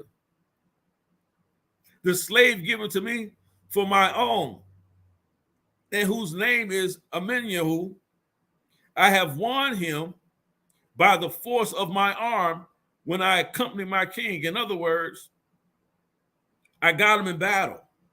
I want him in competition. I want to probably arm wrestling. Let me send the link. I thought I had pinned it to the top, but I'll send it right now.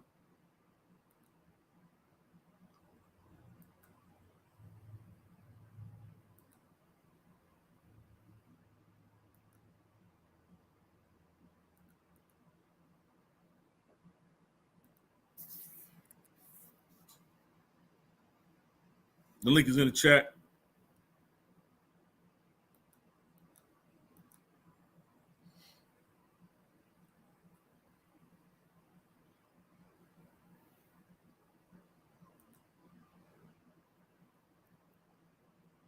The link is in the chat. Come on in, family.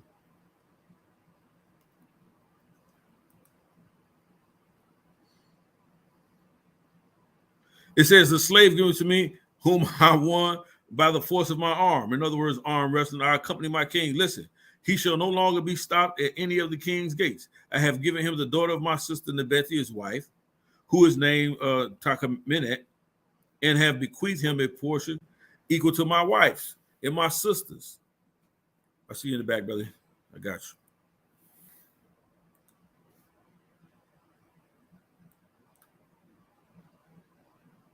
Welcome to the platform. Hey, Shalom. Tanks on the ground. Tanks on the ground, fam. Yeah, Shout man. out to the Lions Den, man. Right, man. You in here killing it. Killing it, man.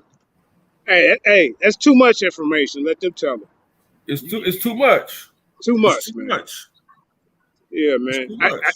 I just let my Aunt Forever's platform to the what's his name? Shaka Dunga. Yeah. I'm on there. The next thing you know, Chris Harris pop up on there. He trying to. I said, bro, what is the def? I said, what is? I said, Yehuda. What is that? Is that not a tribe of Israel? He said, no. I said, you dumb in the box of laws. I'm done. Wow. I can show you this as soon as you get done, man. They on live right now. I said, you a waste of time, man. I ain't talking about the proselytes and I mean, shut the fuck up, bro. You killed yourself in the debate when you got up there and said, I need to see Israelites, not Jews. I know there's Jews in Africa. Right? And we already went over that. Okay, well, Yehuda would be an Israelite. That would be a tribe, one of the tribes. You idiot. Exactly. Go ahead, man. Exactly. I mean, like, bro, like, I listen, man. Cognitive dissonance, man, is a disease, fam, and it's contagious. And so, let's get into this, man. And then I'm going to get into some other good stuff. In the so-called adoption papers, the term free citizen in the land of Pharaoh is used in opposition to serving a slave. We bought the slave girl, did not Tiri, and she gave birth to 3 children, a boy and 2 girls, 3 in all. And I adopted, fed, and raised them. And to this day, they have never treated me badly. On the contrary, they have treated me well. And I have no sons or daughters other than them. And the overseer of the stables, Pindu, connected me to my family ties, since he is my younger brother, came into my house and took the elder sister, Tiamat, as his wife. And I accepted this on her behalf, and he is now her. So listen, bro, these people were slave trading, man. Now watch this. This is an unequivocal evidence of enslavement. Another way in which a slave could become free was to be purified, right? Or swabbed. Watch this. To enter temple service. The clearest formulation is found in the restoration stela of Tutankhamun. His Majesty built the barks, the gods, on the Nile and cedar wood in the best Lebanon, or from the trees of Lebanon. As we see, the Bible talks about the best wood is from Lebanon, of the most prized along the Asiatic coast, inlaid with gold from the finest of foreign lands, so that the Nile was illuminated. His Majesty purified slaves, men and women, singers, and dancing girls who previously had been slave girls assigned to the work of grinding in the royal palace. They were rewarded for the work done for the royal palace for their treasure of the Lord in the 2 lands. Right? I declared them free from slavery and reserved for the service of the fathers all the gods, wishing to satisfy them by doing that which their ka desires, or their soul desires, because they protect Egypt, while the king maintained nominal property over slaves until the 18th dynasty. The Ramesside dynasty, Egypt witnessed the development of private ownership of slaves, who could now be what? Bought and sold. Where's the dagger for that? Papyrus, Cairo, 65739. You know how to look it up, Smash. For example, describes a long legal dispute between a soldier and a woman concerning the ownership of 2 Syrian slaves. Slaves were now provided some legal protection in owned property. Papyrus Wilbur, which dates to the time of Ramses V, is the most important pharaonic register of land assessment and refers more than once to slaves among the owners of the land being assessed. Like, this is what I'm saying, man. They don't really want to get into it. Now let's look at something right here.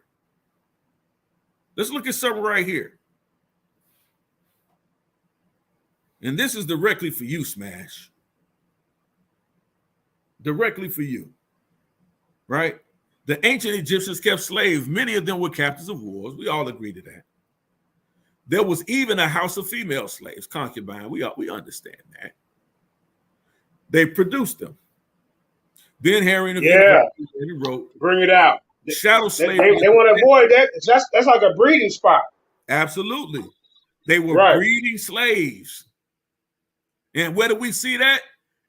In chattel slavery in the Americas. We know they had breeding plantations, taking the mandingos, the strongest, the builders, the buffs of the slaves, breeding them, buck breaking them. We know a lot of that was going on in ancient Kemet, but I digress. But they were breeding them. They were breeding them. They were breeding slaves. Ben Herring of the University of London wrote, chattel slavery is attested in Egypt from the late 3rd millennium BCE and onward. Persons could be bought and sold and inherited, and thus be called slaves in the legal sense of the word, although Egyptian etymology is vague.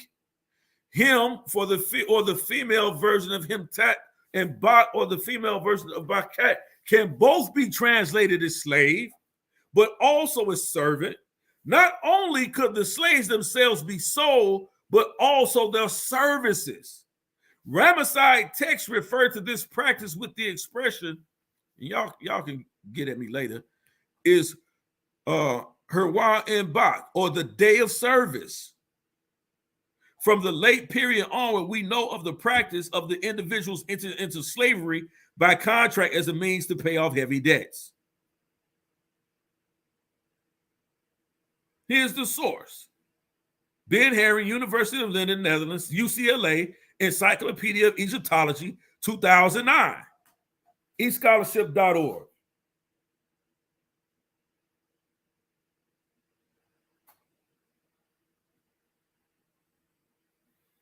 This is what I'm talking about.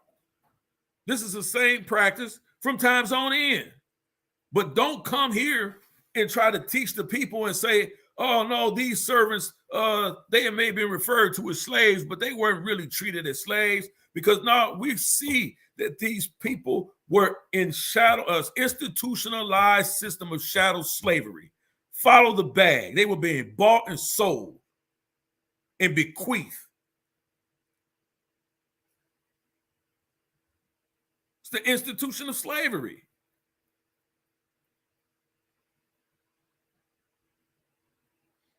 Although it is clear that shadow slavery was common, it is more difficult to assess how important slavery was to the Egyptian economy.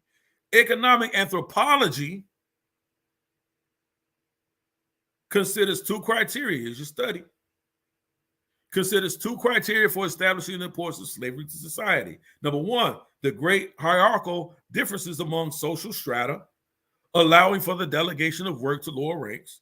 And number two, the existence of open economic resources, which means freely accessible means of livelihood, without which there is no need for slaves as a separate social category.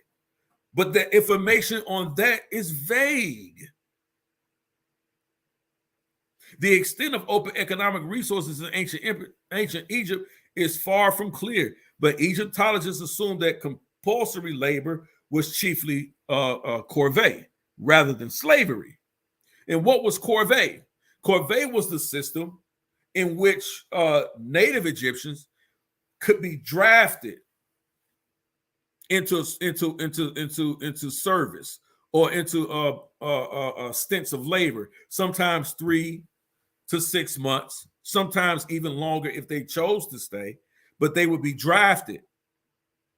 They would be drafted into labor, right? Into building these storehouses or temples. They would be drafted, but they would also be paid a wage, which they can send back to their families while they were gone on this draft, right? Just as you see in today's army. They were drafted into labor, into the labor force.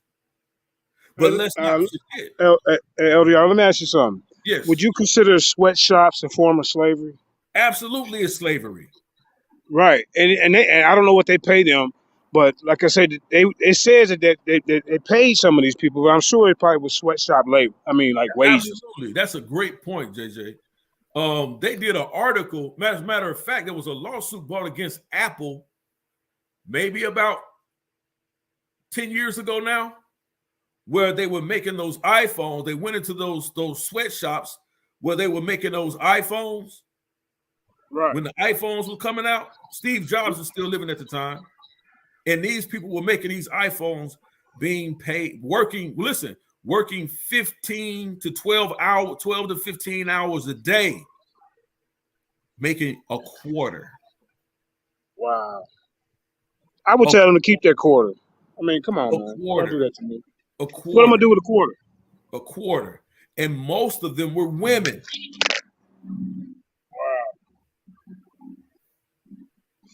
So this is run by Apple Computer, y'all. Apple Computer, absolutely. These people were being paid very little. And what do we see right here? This is a figure from Egypt of a Semitic slave. Yep. We know what they look like, Smash. What Smash trying to do all of a sudden now? Well, I admit that it is slavery, but it was on the outskirts, Nah. and this is where he messing up. It was on the outskirts of Egypt, okay? But the Nubians imported slaves to the inside, Right. And watch and this.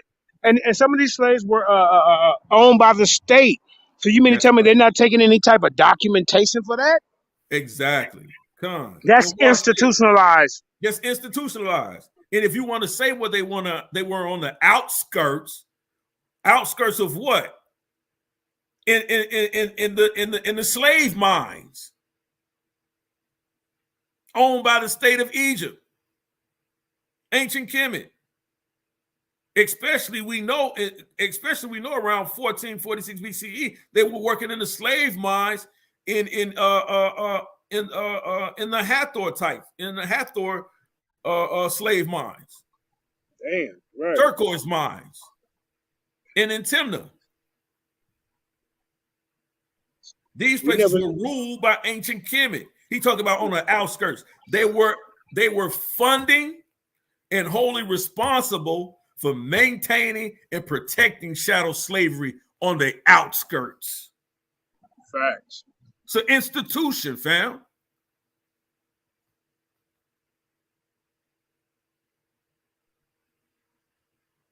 Like, y'all gotta stop doing this.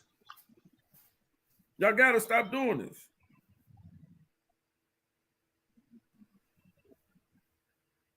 Just making things up as you go along. I'm getting ready to land this plane in a few minutes, man. All right. I've got so much information here, man. It's just ridiculous, right? What is not slavery in ancient Egypt, right? And here's the source: Antonio Luprino, University of Basel, Switzerland, UCLA, Encyclopedia Egyptology, 2012. More contemporary than your TLA source that you like to go to, your little dictionary you like to go to, Smash. Listen to what it says. The documentary evidence is multifaceted. During the Old Kingdom, very large segments of the population were drawn to corvée work. We just experienced what that was. Exemption for religious service and even upward mobility being possible, while foreign prisoners of war were clearly enslaved.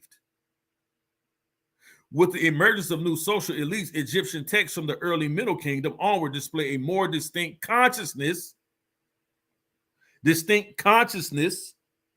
of the difference between free people, even at the lower level of the social ladder, and servants, conscripts, and fugitives, true slavery being presumably confined to foreign prisoners.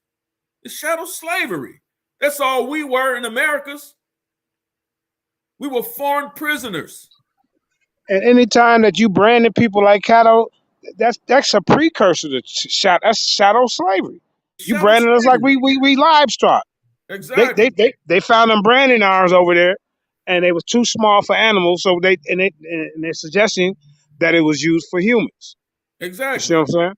Exactly. But Smash want to say, "Oh, come on, now those were tattoos." Come on, man. A tattoo for what? Right. A tattoo of what? If I come and tattoo my name on you, what am I doing that for? To show ownership. To show ownership. Ain't no getting around it. None.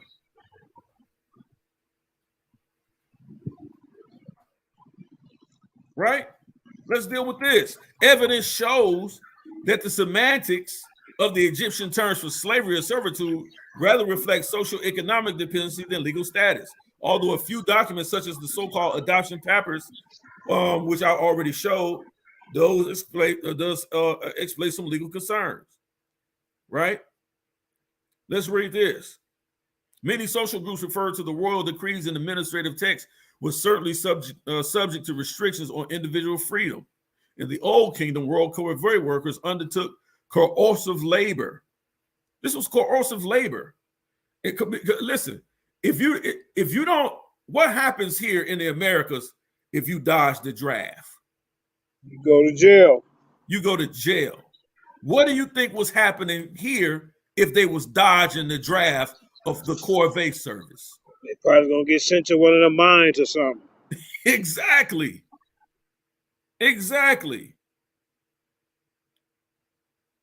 And in some instances, you could have lost your life. Or I believe I have one source, I have to find it, where it says if you refuse Corvée service, they would come back and get you and your family and your children. So it behooves you to accept the call to Corvée service. If you refuse Corvée service, they would come and get you and bring your whole family to work. You, your mama, your daddy, and your grandpappy being there smashing them bricks and rocks.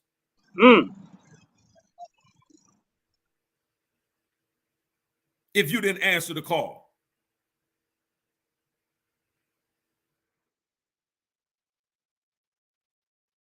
Watch this. Here's another anthropological analysis. Y'all like the anthropology, right? Point to the generally complex semantics of slavery. In some African rural cultures, for example, one's own children can be sold as property.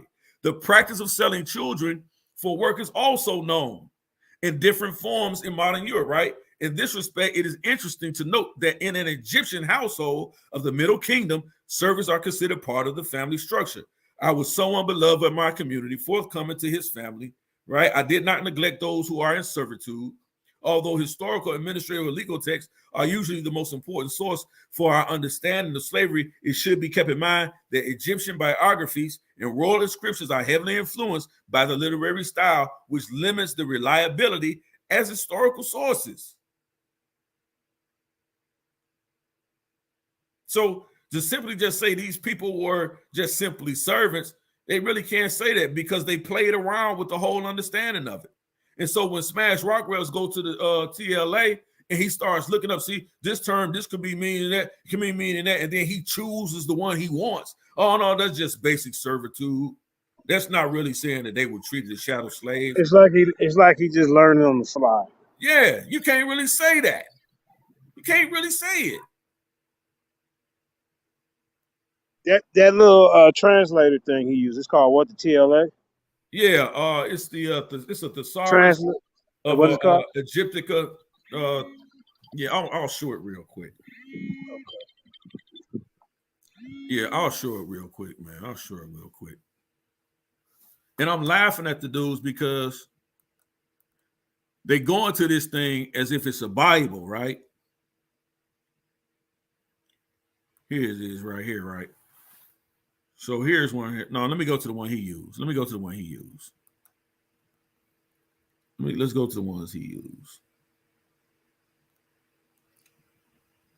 go to the ones he used. Hey, Yarah, let me answer this call. I'll be right back. Yeah, go ahead, do your thing. Let me see. Yeah, this is the one he uses, or sort of, or seeming like the one he uses if it's not. But it's based on the same platform, right? Now, I believe this is the one he used. Let me put it on the English translator. Right? So this is the one he uses. Right? And what I want my family to understand, man, is that this thing hasn't been updated since 2014.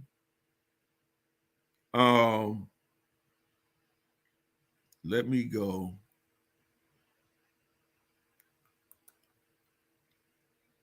Here, right? And they be running to this thing, man, like it's the Bible, bro. I wanted to show y'all something too, man. Let me show y'all something. This is why I laugh at these guys. Right? Now let's look, right? Because they always talking about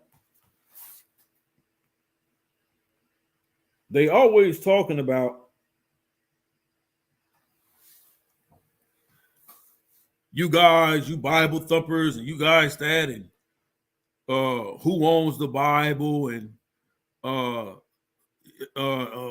what's copyright.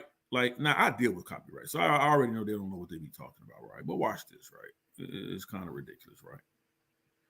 But this thesaurus lingua egyptica, right?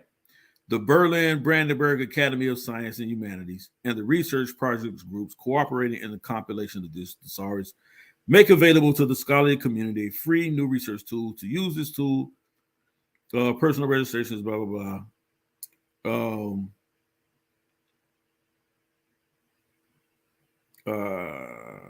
Where else I want to go to? What's that part I want to hit? Is that it right there? I wanted to hit something else on here too. I might have to go back to the introduction.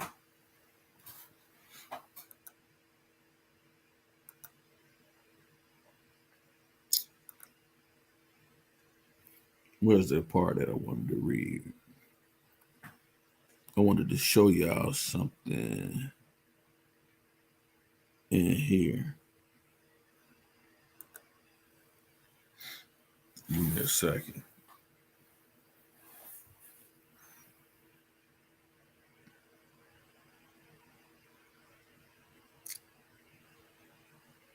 Right, here we go. Here we go. Now, if you look throughout this entire platform, right, because they often rail against the Henry Louis Gates, who's taken over the project, the slave codes from the slave voyages. I hear, oftentimes people like the pseudo Garfield often chides against that and calls it pseudos, called Henry Louis Gates pseudo, that type of ridiculous stuff. But here, you see these guys run into this as if it's their Bible, just like Garfield and Russell Gmerkin, which is ridiculous in and of itself, with their understanding of the people who are actually producing and copywriting this, right? So this is nothing but work of the Germans. Now, if you understand the Germans, right? Germans for many years have tried to establish themselves, even before Hitler and anybody else, established themselves as the perfect race, right? This Aryanism, right? Which, if you study, they went down into over in the what is the place that I'm talking about? Troy, right? The ancient city of Troy. They made a discovery of the ancient city of Troy. I believe this is right before World War II, right around that time. And they went in there and they saw what they believe, or determined what they believe to be some of the oldest writings in Sanskrit writings. And because they wanted to establish themselves as the preeminent race, they laid claim to the Sanskrit writings. And this is in the symbols that they found in the land of Troy during the excavation, was what some call a cross, or some, it came to be known to some as the swastika, right? But it was never that, right? Originally, right? It was an ancient symbol of truth and completeness, right? And knowledge. But this is what I want y'all to read right here. The digital text corpus forming the substance of this information is the result of years of ongoing cooperation among several projects, and will continue developing this basis.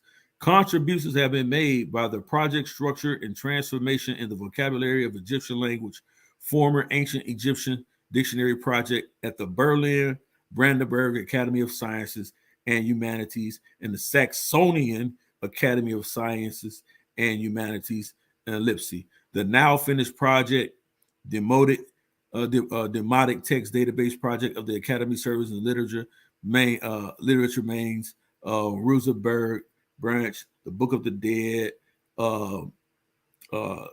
North Rhine, Westphalian Academy of Sciences, Humanities, Bonn, the Digital Hecka, has been involved from the very beginning since 2005. The Living Online Index, Ptolemaic and Romantic hieroglyphic text. You guys, right, are using this as your go-to source for trying to really understand or get an idea of what the text is actually saying, right? But none of these people working on this project are African people. They don't claim to be native Egyptians. They don't claim to be the people who we see on the walls. They don't claim to be those people. They claim to be the same type of people that you rail against, like Champollion, who claims he deciphered the metanetter from the Rosetta Stone.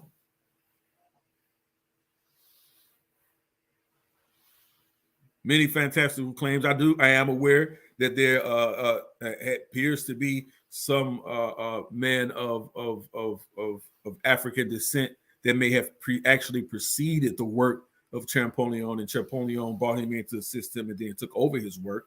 I've heard that before, but I don't think any of you have ever addressed that. And if you have, you should bring that out more. But other than that, between E. Wallace Budge and Gerald Massey and all of these other guys, these is your daddies when it comes to your information. But you want us to run back to these sources in which Adolf Ehrman and all these people have been involved in, and you want us to accept what they're writing is truth. Or you use it as the basis of the foundation where you do your own research. But when we bring out sources that are written by Europeans, or maybe written some sources that are written by Germans or written by Sephardic or Ashkenazi Jews or whatever, when we're reading their sources, you guys dismiss that. Oh, see, look, you're using their sources. You guys have no one's doing their work for you. And so you say, oh, we're doing our own work. So you're guessing. You're guessing. That's really all you're doing.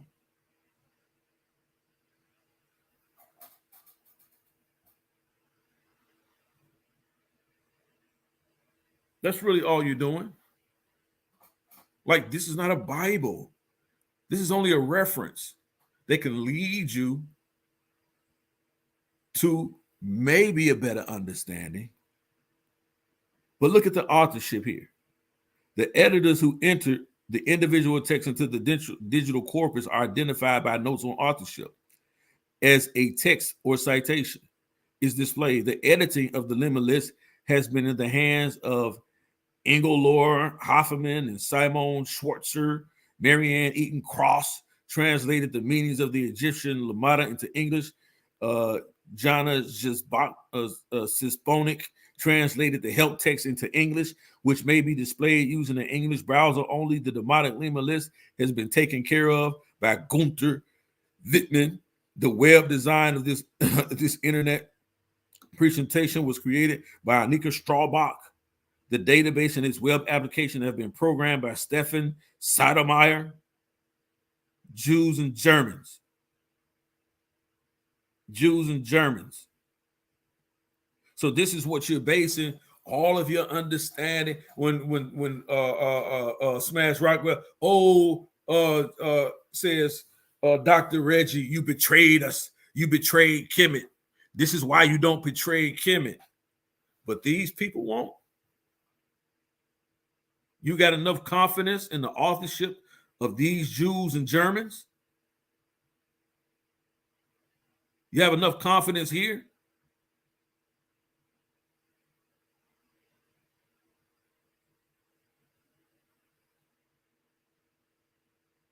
Like, stop playing with us with this information.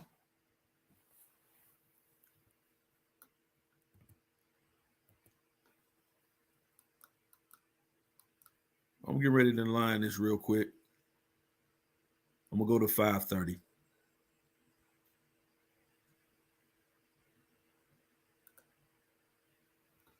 I'm gonna show y'all something else, man. I still got more for you. This is just surface level stuff, man. Because he's gonna say, "Oh, I dare you to show me Israelite slaves in Egypt, because no one else has been able to do it." They have done it, brother. What are you talking about?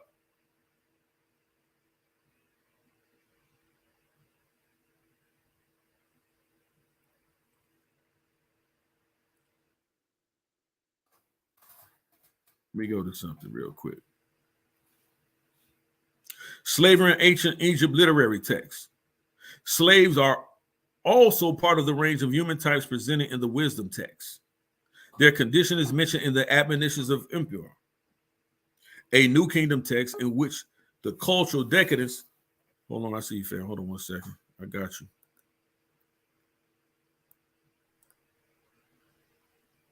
Y'all should be in Israel. Welcome to the panel, fam.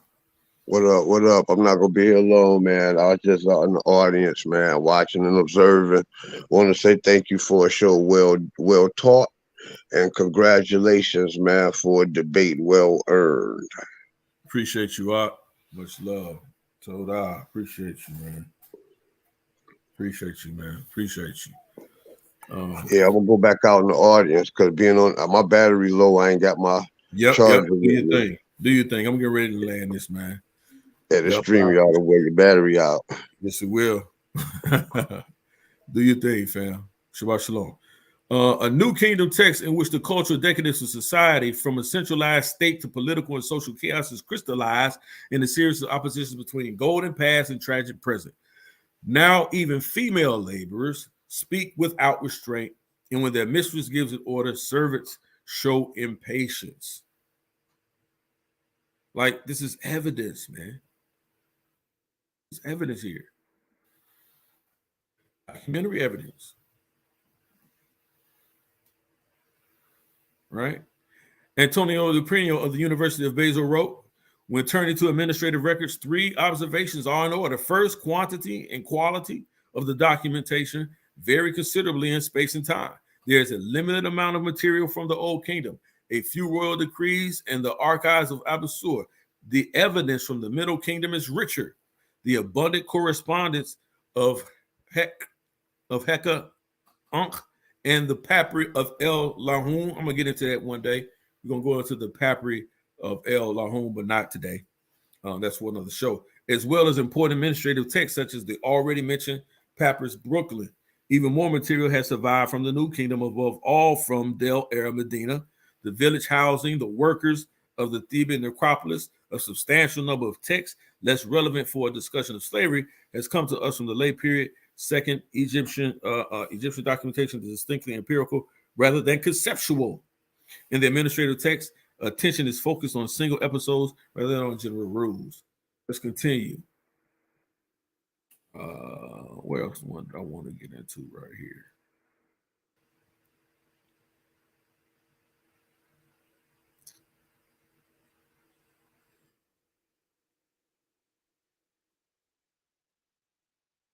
Right.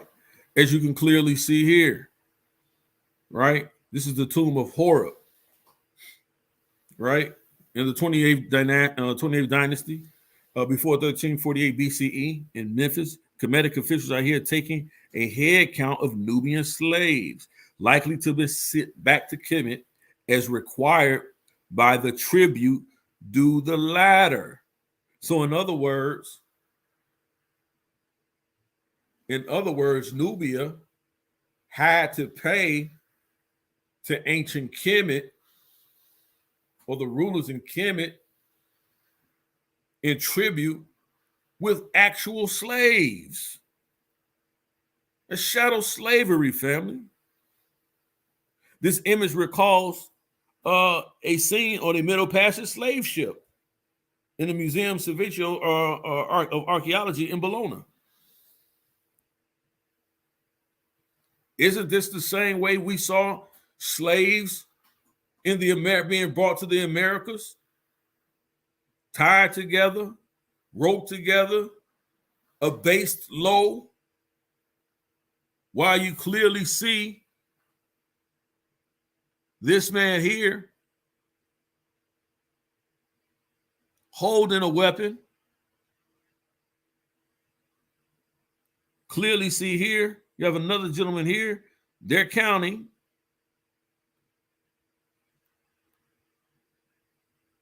Of these beautiful Nubians. Look at them.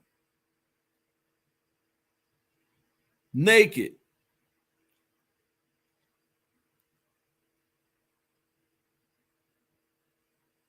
Like, come on, family. And they specifically, this is a tribute. That wasn't going in because of an excursion of war. These aren't war captives. These are not war captives.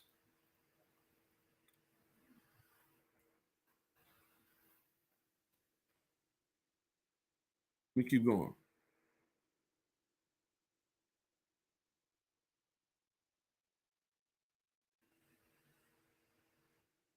It's March 29th. I'll say that for later. I'll say that for later.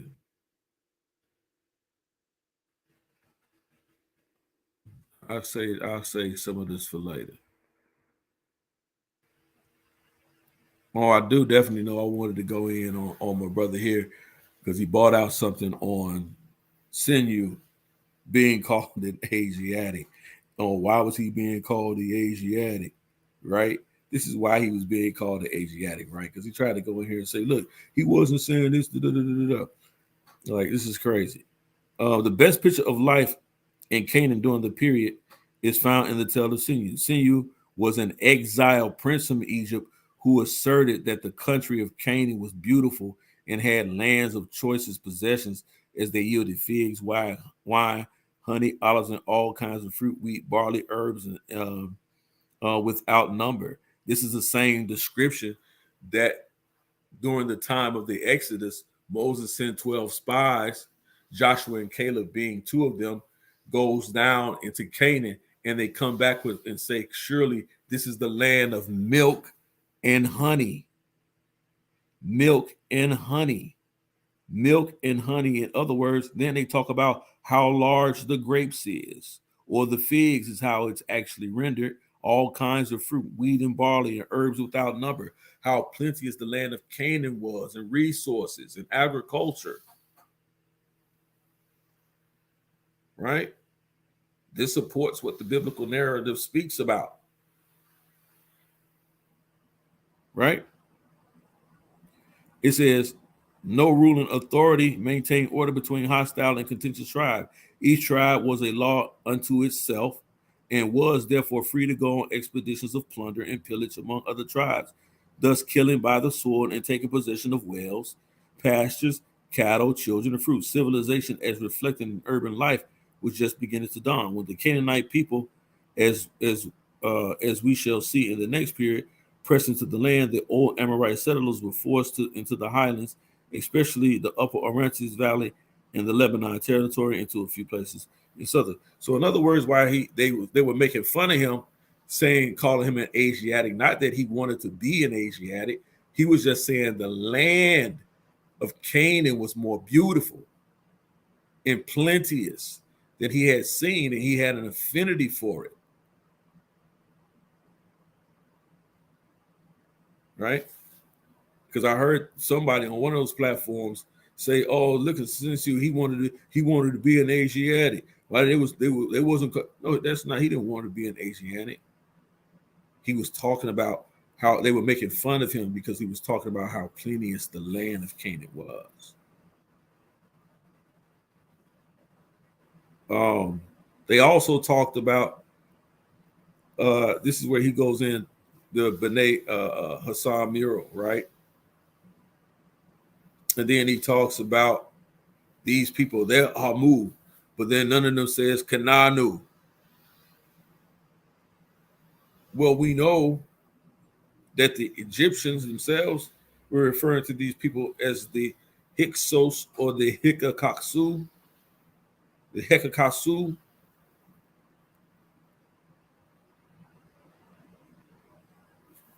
And look, if you look closely, you can see the tapestry.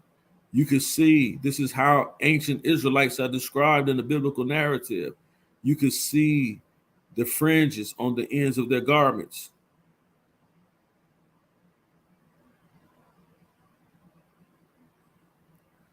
The borders of blue.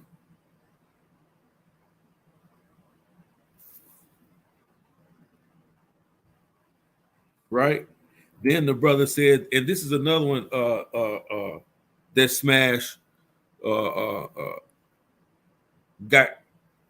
has no understanding of, and I'm gonna end it on here. And if he wants to come on and debate me, you've seen me. I've said it before. There was a brother in here earlier, one of your homies, got all of his feelings. And I didn't mention you. You mentioned me first. I didn't know you was till you mentioned my name.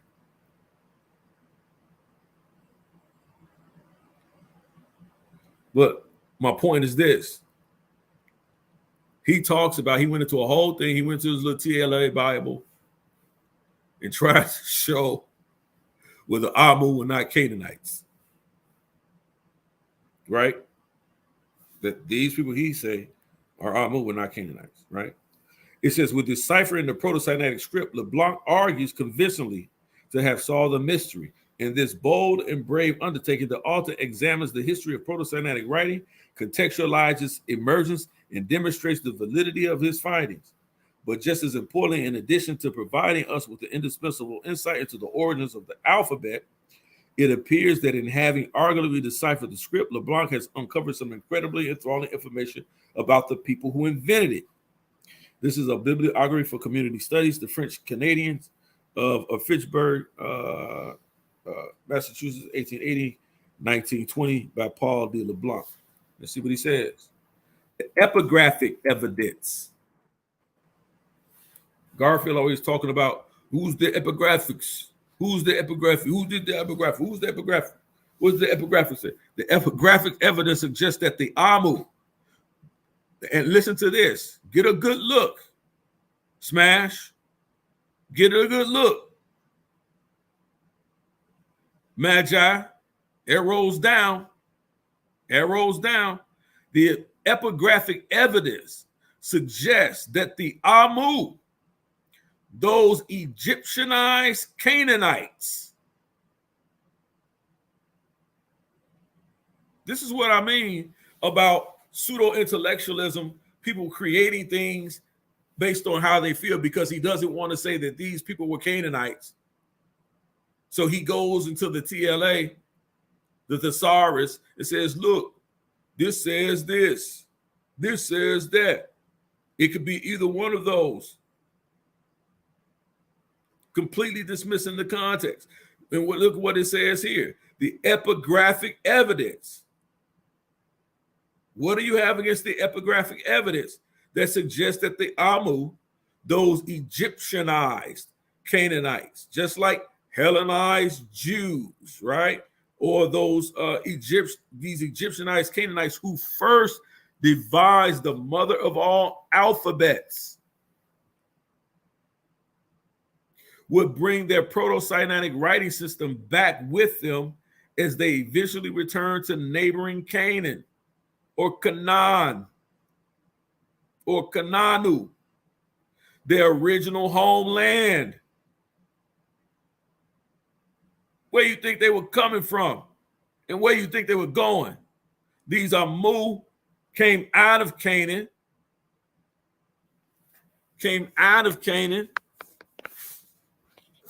and into Kemet, and then back migration.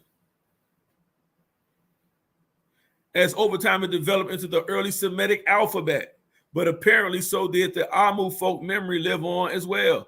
For as it is just so happens, one of the deciphered inscriptions provides LeBlanc with an incredible lead to follow, as far as helping him prove that the Amu were surprisingly instrumental in the formation of early Israelite culture and Proto-Judaism. I'm going to leave it right there with you, Rock.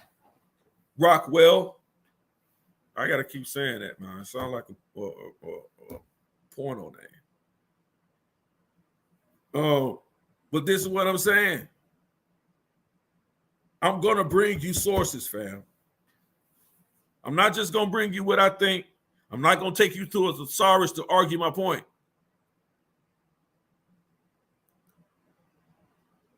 I'm not gonna do that.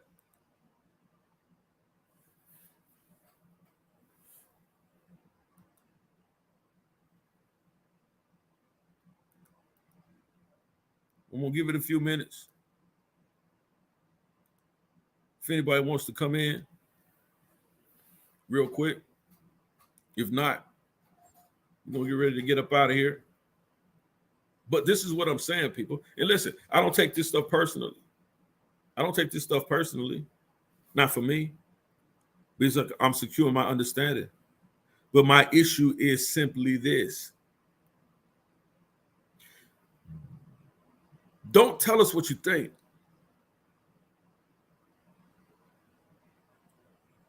For the past decade, you guys have been source to sources. And I will be the first to admit, it took us in our understanding and in our scholarship to catch up to a degree, because there was a love affair that had continued with Afrocentrism and Pan-Africanism. There was a love affair that had preluded us for the past 30, 40 years.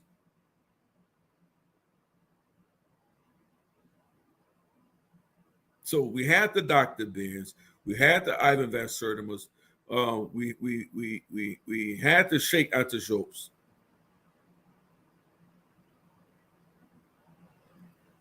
Professor Smalls. We had all of these people working tirelessly, working hard, trying to give us the best understanding. Dr. Ben Yaknin, working, pushing. Brother Amos, Ashwa Kwesi, who you guys rarely even mention, doing the work. So their love affair with ancient Kemet preceded us. So that's where a majority of the focus, with you Afrocentrics out there, a majority of study went towards that. But as we began to study our culture, the diasporic culture of the ancient Israelites, and we began to see and make these connections and study, following the back migrations, following the migration patterns, now coming up on DNA science. Shout out to the YAP gang. DNA science, who a lot of you all are fighting against tooth and nail. I see it all the time. Y'all fighting hard. Fighting hard.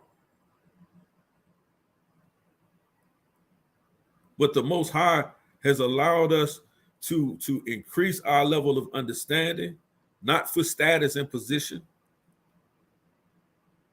but for being able to give our people a solid foundation and saying, look, this is, we're not just, we just didn't begin at 12 years a slave. We didn't begin at roots. We didn't begin just on the west coast of Africa. We just didn't begin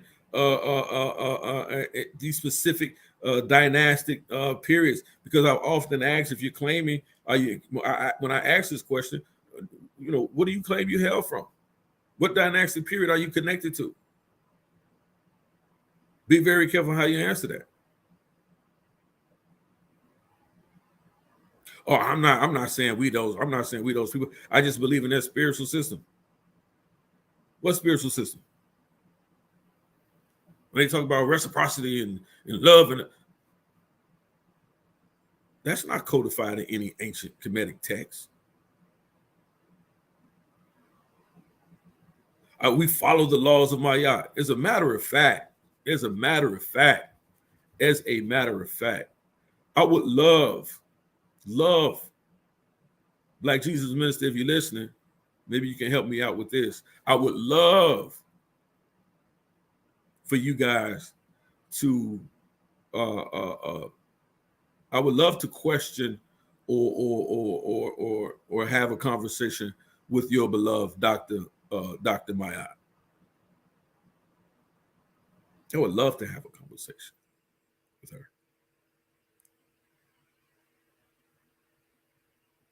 And as Deion Sanders says, I'm not hard to find. So we have to understand that clearly there was chattel slavery, an institution of chattel slavery, accepted, used, abused, established, profited from, benefited from ancient Kemet. Instituted by them. We see it in the funeral. We see it in funerary text. We see it in ulterior text. We see it in ancient hieroglyphics on the walls.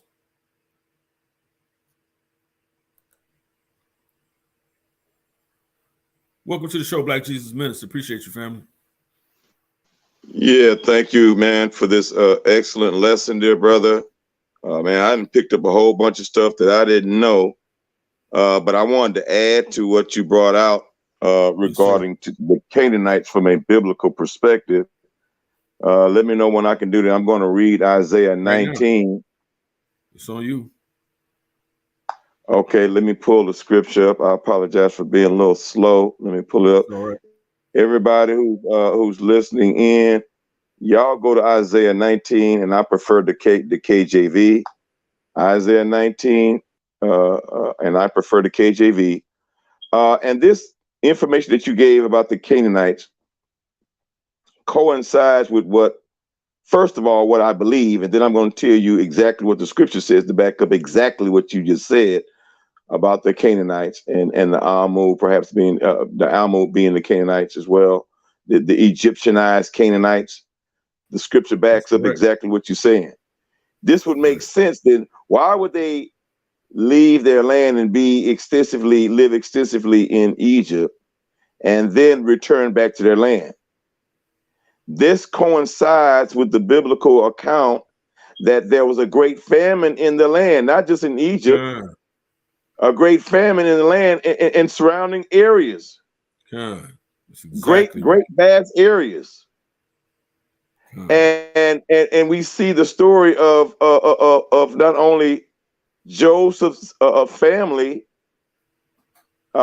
Jacob and them seeking refuge in Egypt, right? But the Canaanites were, and many other people were seeking refuge in Egypt because Egypt was a cosmopolitan, I've heard somebody use that word, empire that comprised people from many lands. And surely Canaan, the Canaanites, who were their neighbors, and from time to time a vassal state of Egypt, and from the biblical point of view, not only were they vassals of Egypt from time to time, but the Canaanites are their biblical brothers and sisters and cousins. Facts. All the descendants of who? Of Ham. And so and it's the Mizraim or the Mizraim Egyptians who ultimately came to power perhaps in the middle or latter parts of the Egyptian dynasties, families. But that historical name, not just no biblical name. We ain't talking about no fantasy made up stuff. Mizraim is a historical name of the people and tribes of people who ruled Egypt, who lived in Egypt and ruled Egypt. Y'all can look that up. Okay. And so it would make sense that the Canaanites who was right next door, their brothers and sisters and their cousins, when the famine came, that everybody went into Egypt, because that's where the majority of where you can find food and things of that nature, it was in Egypt. And we know that Joseph was part of, not only through his vision from God, allowed Egypt to survive this great famine, but all the other surrounding nations that came into Egypt. Correct. And that made Egypt even rich. That vision of preserving all those grains made Egypt filthy rich, and preserved Egypt and preserved other nations of people. And then after the famine was over, what did everybody do, y'all? They went back to where they came from. Where they came from. But let's say this. Not everybody left. Right. I'm sure tons of them remained in Egypt. They remained. You know what I'm saying? Yep. Right? Correct. Tons of people remained in Egypt. And let's back it up, y'all. Let's back this up, man. Great lesson, Yarah. Great lesson. And let me pull it. Okay, I'm at Isaiah 19, y'all. And let me just further back up that how these Canaanites interacted with Egypt, and the term that my brother used, Egyptianized Canaanites. And yeah, you can definitely that was a good one. I like that. Look here, y'all. Go to Isaiah 19 and okay, where is that? Okay, so here it is right here. Isaiah 19, all right, and 18. Isaiah 19 and 18, y'all. Look at this. In that day, this is God prophesying about Egypt and about Egypt being his people.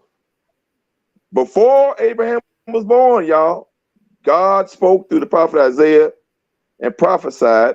Now, well, we're not really where he prophesied, but in his prophecy, he gave history in reference to Egypt being his people. And that's further down in verses 24 and 25. But the verses that pertain to this lesson is Isaiah 19 and 18. And it says, in that day shall 5 cities. Did you get that, Yarah? Not one city, two or three cities. 5 cities. That means great metropolitan areas. Yep. In that day shall 5 cities, meaning that this day actually accumulated to a particular day. Okay?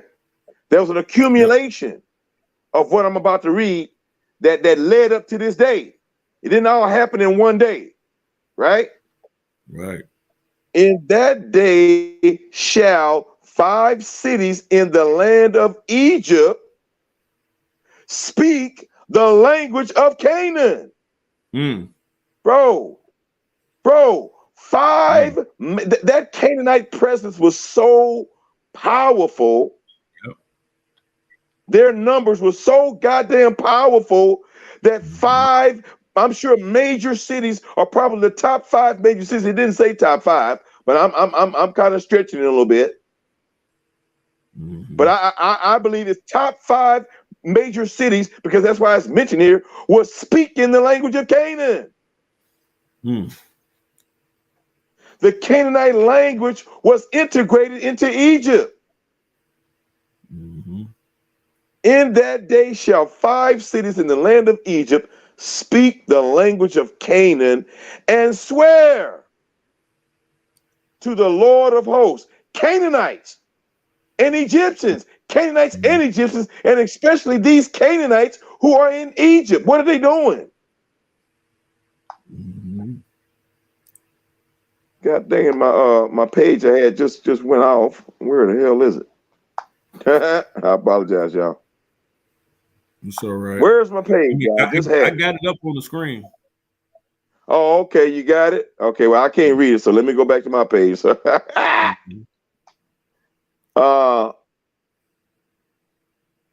Okay, I'm there.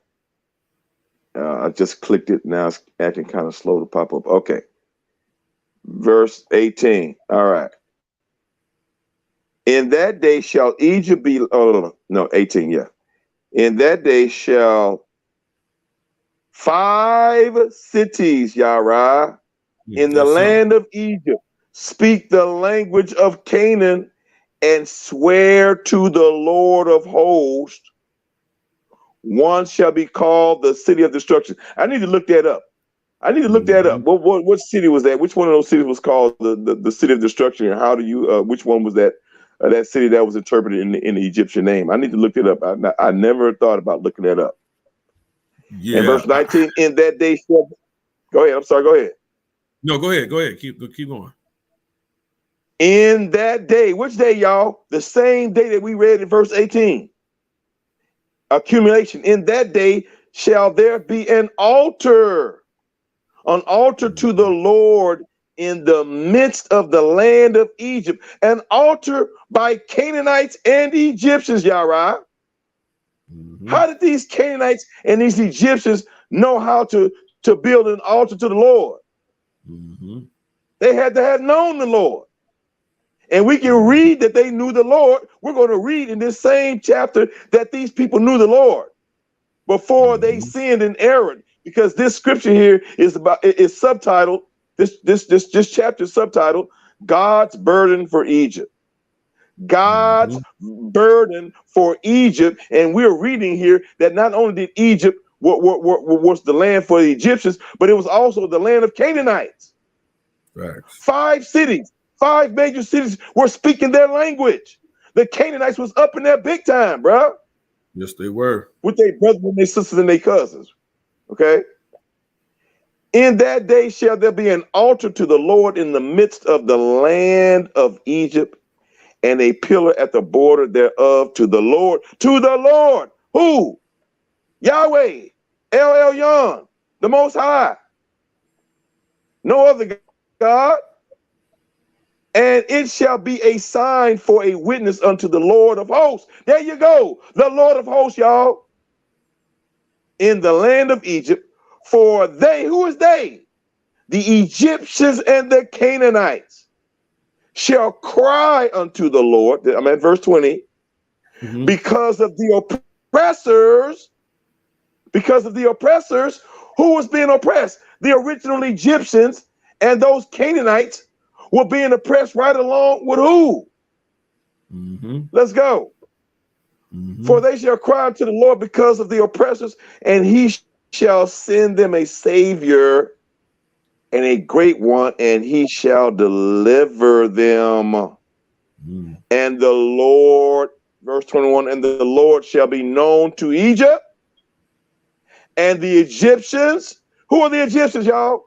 The Egyptians and the Canaanites shall know the Lord in that day, and shall do sacrifice and oblations. Yea, they shall vow a vow unto the Lord and perform it. Verse 22, and the Lord shall smite Egypt and shall smite and heal it, and they shall return. Do you see that, Yarah? Yes, sir. And they shall return. Return means they're coming back to God, because what they knew God from the get-go. God was spanking their behind the same way he spanked Egypt. I mean, he spanked Israel over and over and over. And God used Israel to spank the Canaanites. God used Israel to punish the Canaanites who turned away from the original worship of El Elyon to worship false gods like Baal. When they perverted that name. That name and worship was perverted by the Canaanites, because the Bible says that God said to the Canaanites, ye shall no longer, and Israel, ye shall no longer call me Baali. God said that, Yarah. Do you remember that scripture? I can't remember exactly where it is. Where God said that you shall no longer call me Baali. Yes. Did you hear me, bro? And why did God tell the Canaanites and Israelites to no longer call him, you shall no longer call me by Ali? Because that was his name he was referred to. But that name and that identity was polluted by the Canaanites. And God said, I'm going to put away this name and you shall no longer call me by Ali, showing you the connection of the Canaanites to God, to the true God, which was verified by Melchizedek, their high priest and their king. And then you got people saying, okay, well, well, Melchizedek wasn't a real person. Well, how the hell are you going to say he wasn't a real person? And when the scripture says that he's a king, and Hebrews 7 says, and this man, and the scripture says he was the king of righteousness, the king of peace. How are you going to try to strip this away from the Canaanites, the worship of the true God, when the same name and same position was later was existed when the Israelites went in to take over the land and one of the regions of Canaan called Jerusalem. And Jerusalem was not called Jerusalem by the Israelites who came up in there and took the land over. It was already called Jerusalem by the Canaanites. And the original name, Yarah, before there was a J, we had the J sound, it was Jerusalem, bro. I just found it out not too long ago. Jerusalem. U-R-U. Did you hear me, bro? That's correct. Hey, Shalom family. Hey, hey, doing Black Jesus? Yeah. Hey, listen, Jerusalem, y'all. Okay. Go ahead. I'm sorry. Yeah, I'm saying, hey, Yarah, this information that you put out is very important. So I got to set up if you feel like it. So I never say you can come over and redo this information over there. Me, you, and Black Jesus come over and we can go bang on them. Oh man, I'm at the right. I'm almost at my time limit. I'd have been on 3 hours already. He trying to do that. I'm talking about on his platform. You trying to do it tonight? Yeah, like Ace, like we can go on there now. Or me and Black Jesus, you want to go over there, Black? Go over there. Yeah, I'll support Yarah, but if Yarah want to do that another time, I'll support him then too. You're right. I gotta do it another time. Actually, I should be able to do it. Actually, I should be able to do it tomorrow. Tomorrow, okay, I'll tell him tomorrow then. Yep, tomorrow. Okay. Come on, we can run this back. Yeah, and Yarah, okay. I'm finna cut it off, bro. Brother Yarah, I looked up the etymology of Jerusalem, bro, and the original spelling of Jerusalem is Uru. U-R-U, Brother Yarah. Jerusalem. Did you hear me, bro? Yes, sir. Yep. And then when I looked at the word Uru, I said, hold on, that sounds, I mean, just straight up African, Uru. Even Uruk, even the god Uruk was Mesopotamian, but when you look up the word, the origin of Uru, it is African, bro. It is Central African, bro. Did you hear me, bro? Yes, sir. And but anyway, so again, brothers and sisters, showing again the connection and Yarah beautifully bringing out the Canaanites being in Egypt, and not only were they just there, but they influenced the culture to such an extent that the Canaanite language was spoken by 5 cities, and I believe 5 major damn cities, man, showing you how integrated these people are. Okay. Yep. And verse 22, and the Lord shall smite Egypt and shall smite and heal it, and they, the Egyptians and the Canaanites, and they shall return even to the Lord, meaning that they knew God because they had to return. God had to spank their behind. God was spanking the Canaanites and the Egyptians, and they shall return to the Lord and shall be entreated of them, and shall heal them. Thank you, brother.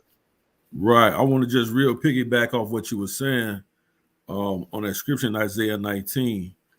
I knew I had a source locked up, but here you go right here. Can you see my screen? I can see your screen. I see okay, there you go. Yeah. Yeah, we see it. This is one of the sources I got. It talks about the early Israelites at Egyptian Heliopolis, or the city of On, right? And this is how you see it in the Egyptian hieroglyphs, right? When you go into what Black Jesus Minister brought out, Isaiah chapter 19, verses 18 and 19, when it talks about the city of destruction, guess what their Hellenized name is? That's Heliopolis. Holla at me. Holla. Oh, that's There Heliopolis? That's Heliopolis. That's Heliopolis, bro? The city of destruction. Wow. Yes, sir. Thank you, man. Or the city of Wow. Om. Thank you, bro. And I knew I could recall it. That's why I was getting ready to speak to it when you first said it, but I wanted to make sure. So it's like, I know I got a source on it. But it talks about Heliopolis. Further proving the accuracy and the historicity of our Bible, bro. Sit y'all asses down. This is why I laugh, and this is why I laugh at my man Smash Rockwell, where he kept saying the Amu and the Kananu, the Amu cannot be the Canaanites, and there's no evidence. It was like, watch this, right? It says Heliopolis, the Greek name for the city, or Imnu, the ancient Egyptian name for the city, was the capital of the 13th nome. Let me say something real quick about these nomes. Okay, I don't want to get into too much because I know we're gonna have to be talking to these guys. Ancient KM'T had 42 nomes, right? 42 different cities, and these 42 different cities, like Chicago and Detroit or whatever, they had 42 of them. These 42 districts or nomes, right? If you look at the 42 laws of Ma'at, each nome was known for a specific thing. One of them may have been known for, one nome may have been known specifically for homosexuality. One of them had been known for where you can go and gamble, like, you know, you can gamble stuff away, right? You know, if you was addicted to gambling, they had a heavy thing of gambling, right? Or something like that. But each one of these nomes was known for something specific, right? That you could actually be tempted by, right? So when we start talking about these 42 laws of Ma'at, it's actually talking about the different, and each one of these 42 nomes had a different deity of the pantheon of the Egyptians, right? So they had, so each one of these 42 nomes, these 42 laws of Ma'at was specific to these 42 deities.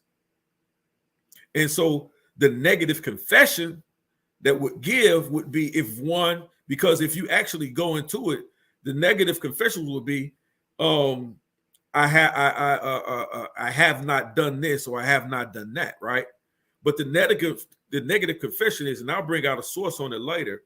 Basically, it says that this was actual a confession, just as we see the practice being held by the Catholics today. When you go in the booth in that Catholic priest and you said, "Forgive me, Father, for I have sinned," this was the same practice. So the negative confessions was basically that. And I know it was written as a spell to see how you could get across for the evil deeds that you had done in your natural life, to cross over, to get to trick Asar to get over into the land, into the Sea of Reeds, so you can get into paradise. And if you were evil and you had broken one of these 42 laws of Ma'at, you would have to say you didn't do this. So you would pay a priest to write this spell for you, and he would write it for you, this book of the dead. He would write it for you, place it with you when you die, so that when you went in front, when you went before Anubis and Asar to see if you was going to pass, your heart was going to be past the weighting of the feather, to get past that, you would be able to use this book of spells and present this and say and read from it, "I have not done this," when in actuality, in their natural life, they actually had done those things. So this is what I'm saying. These people don't really know and understand the lies that they follow.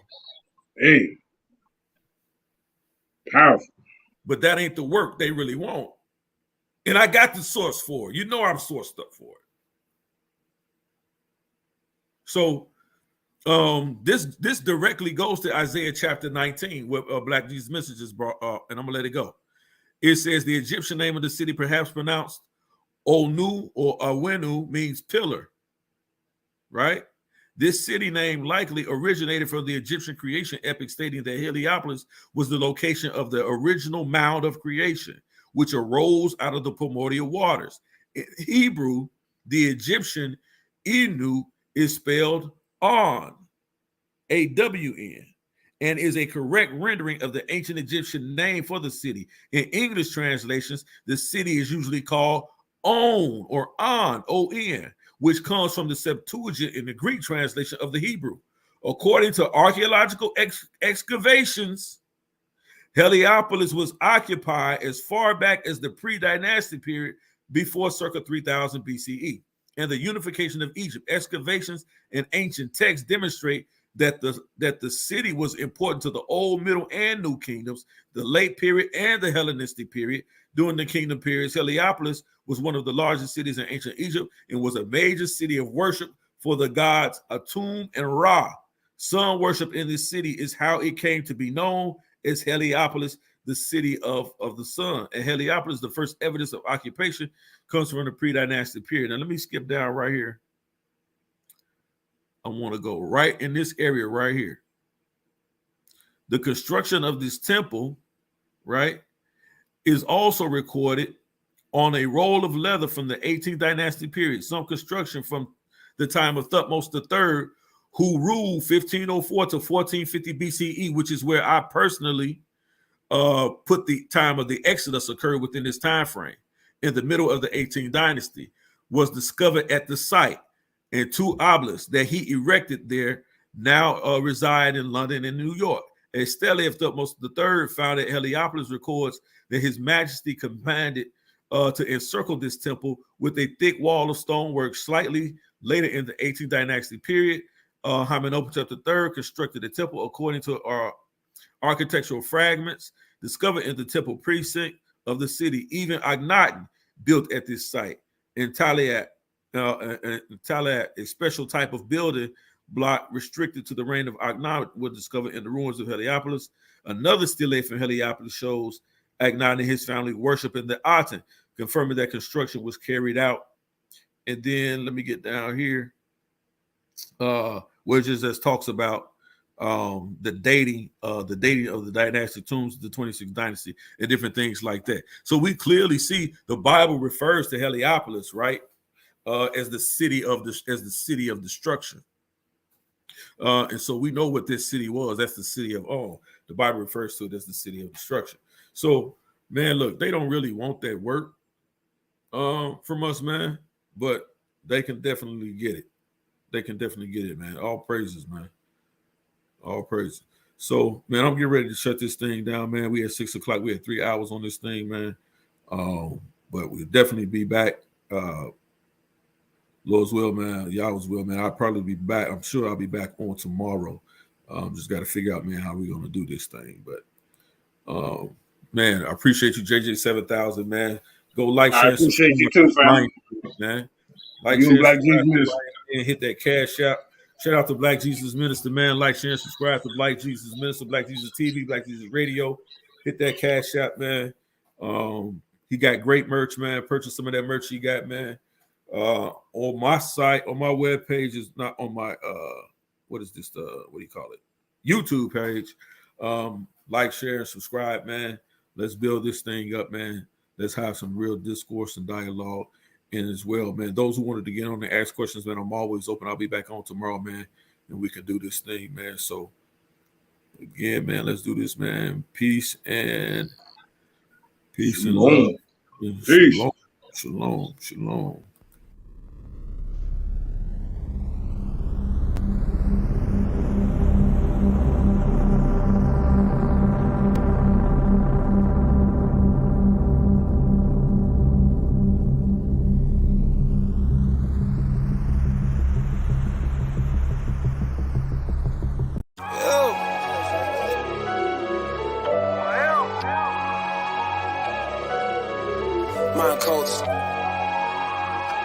No sweat. Yeah. Whew. Yeah. I just be talking that good. Still they gon' say that I'm bad. Yeah. We gon' go clean up the hood. I'm about to give them my lash. Soon as they look at the presents, they wanna bring up my past. Yeah. We be exposing them liars. I'm about to put them on blast. I will not apologize for it. I will not apologize for it. I just be talking that good. Still they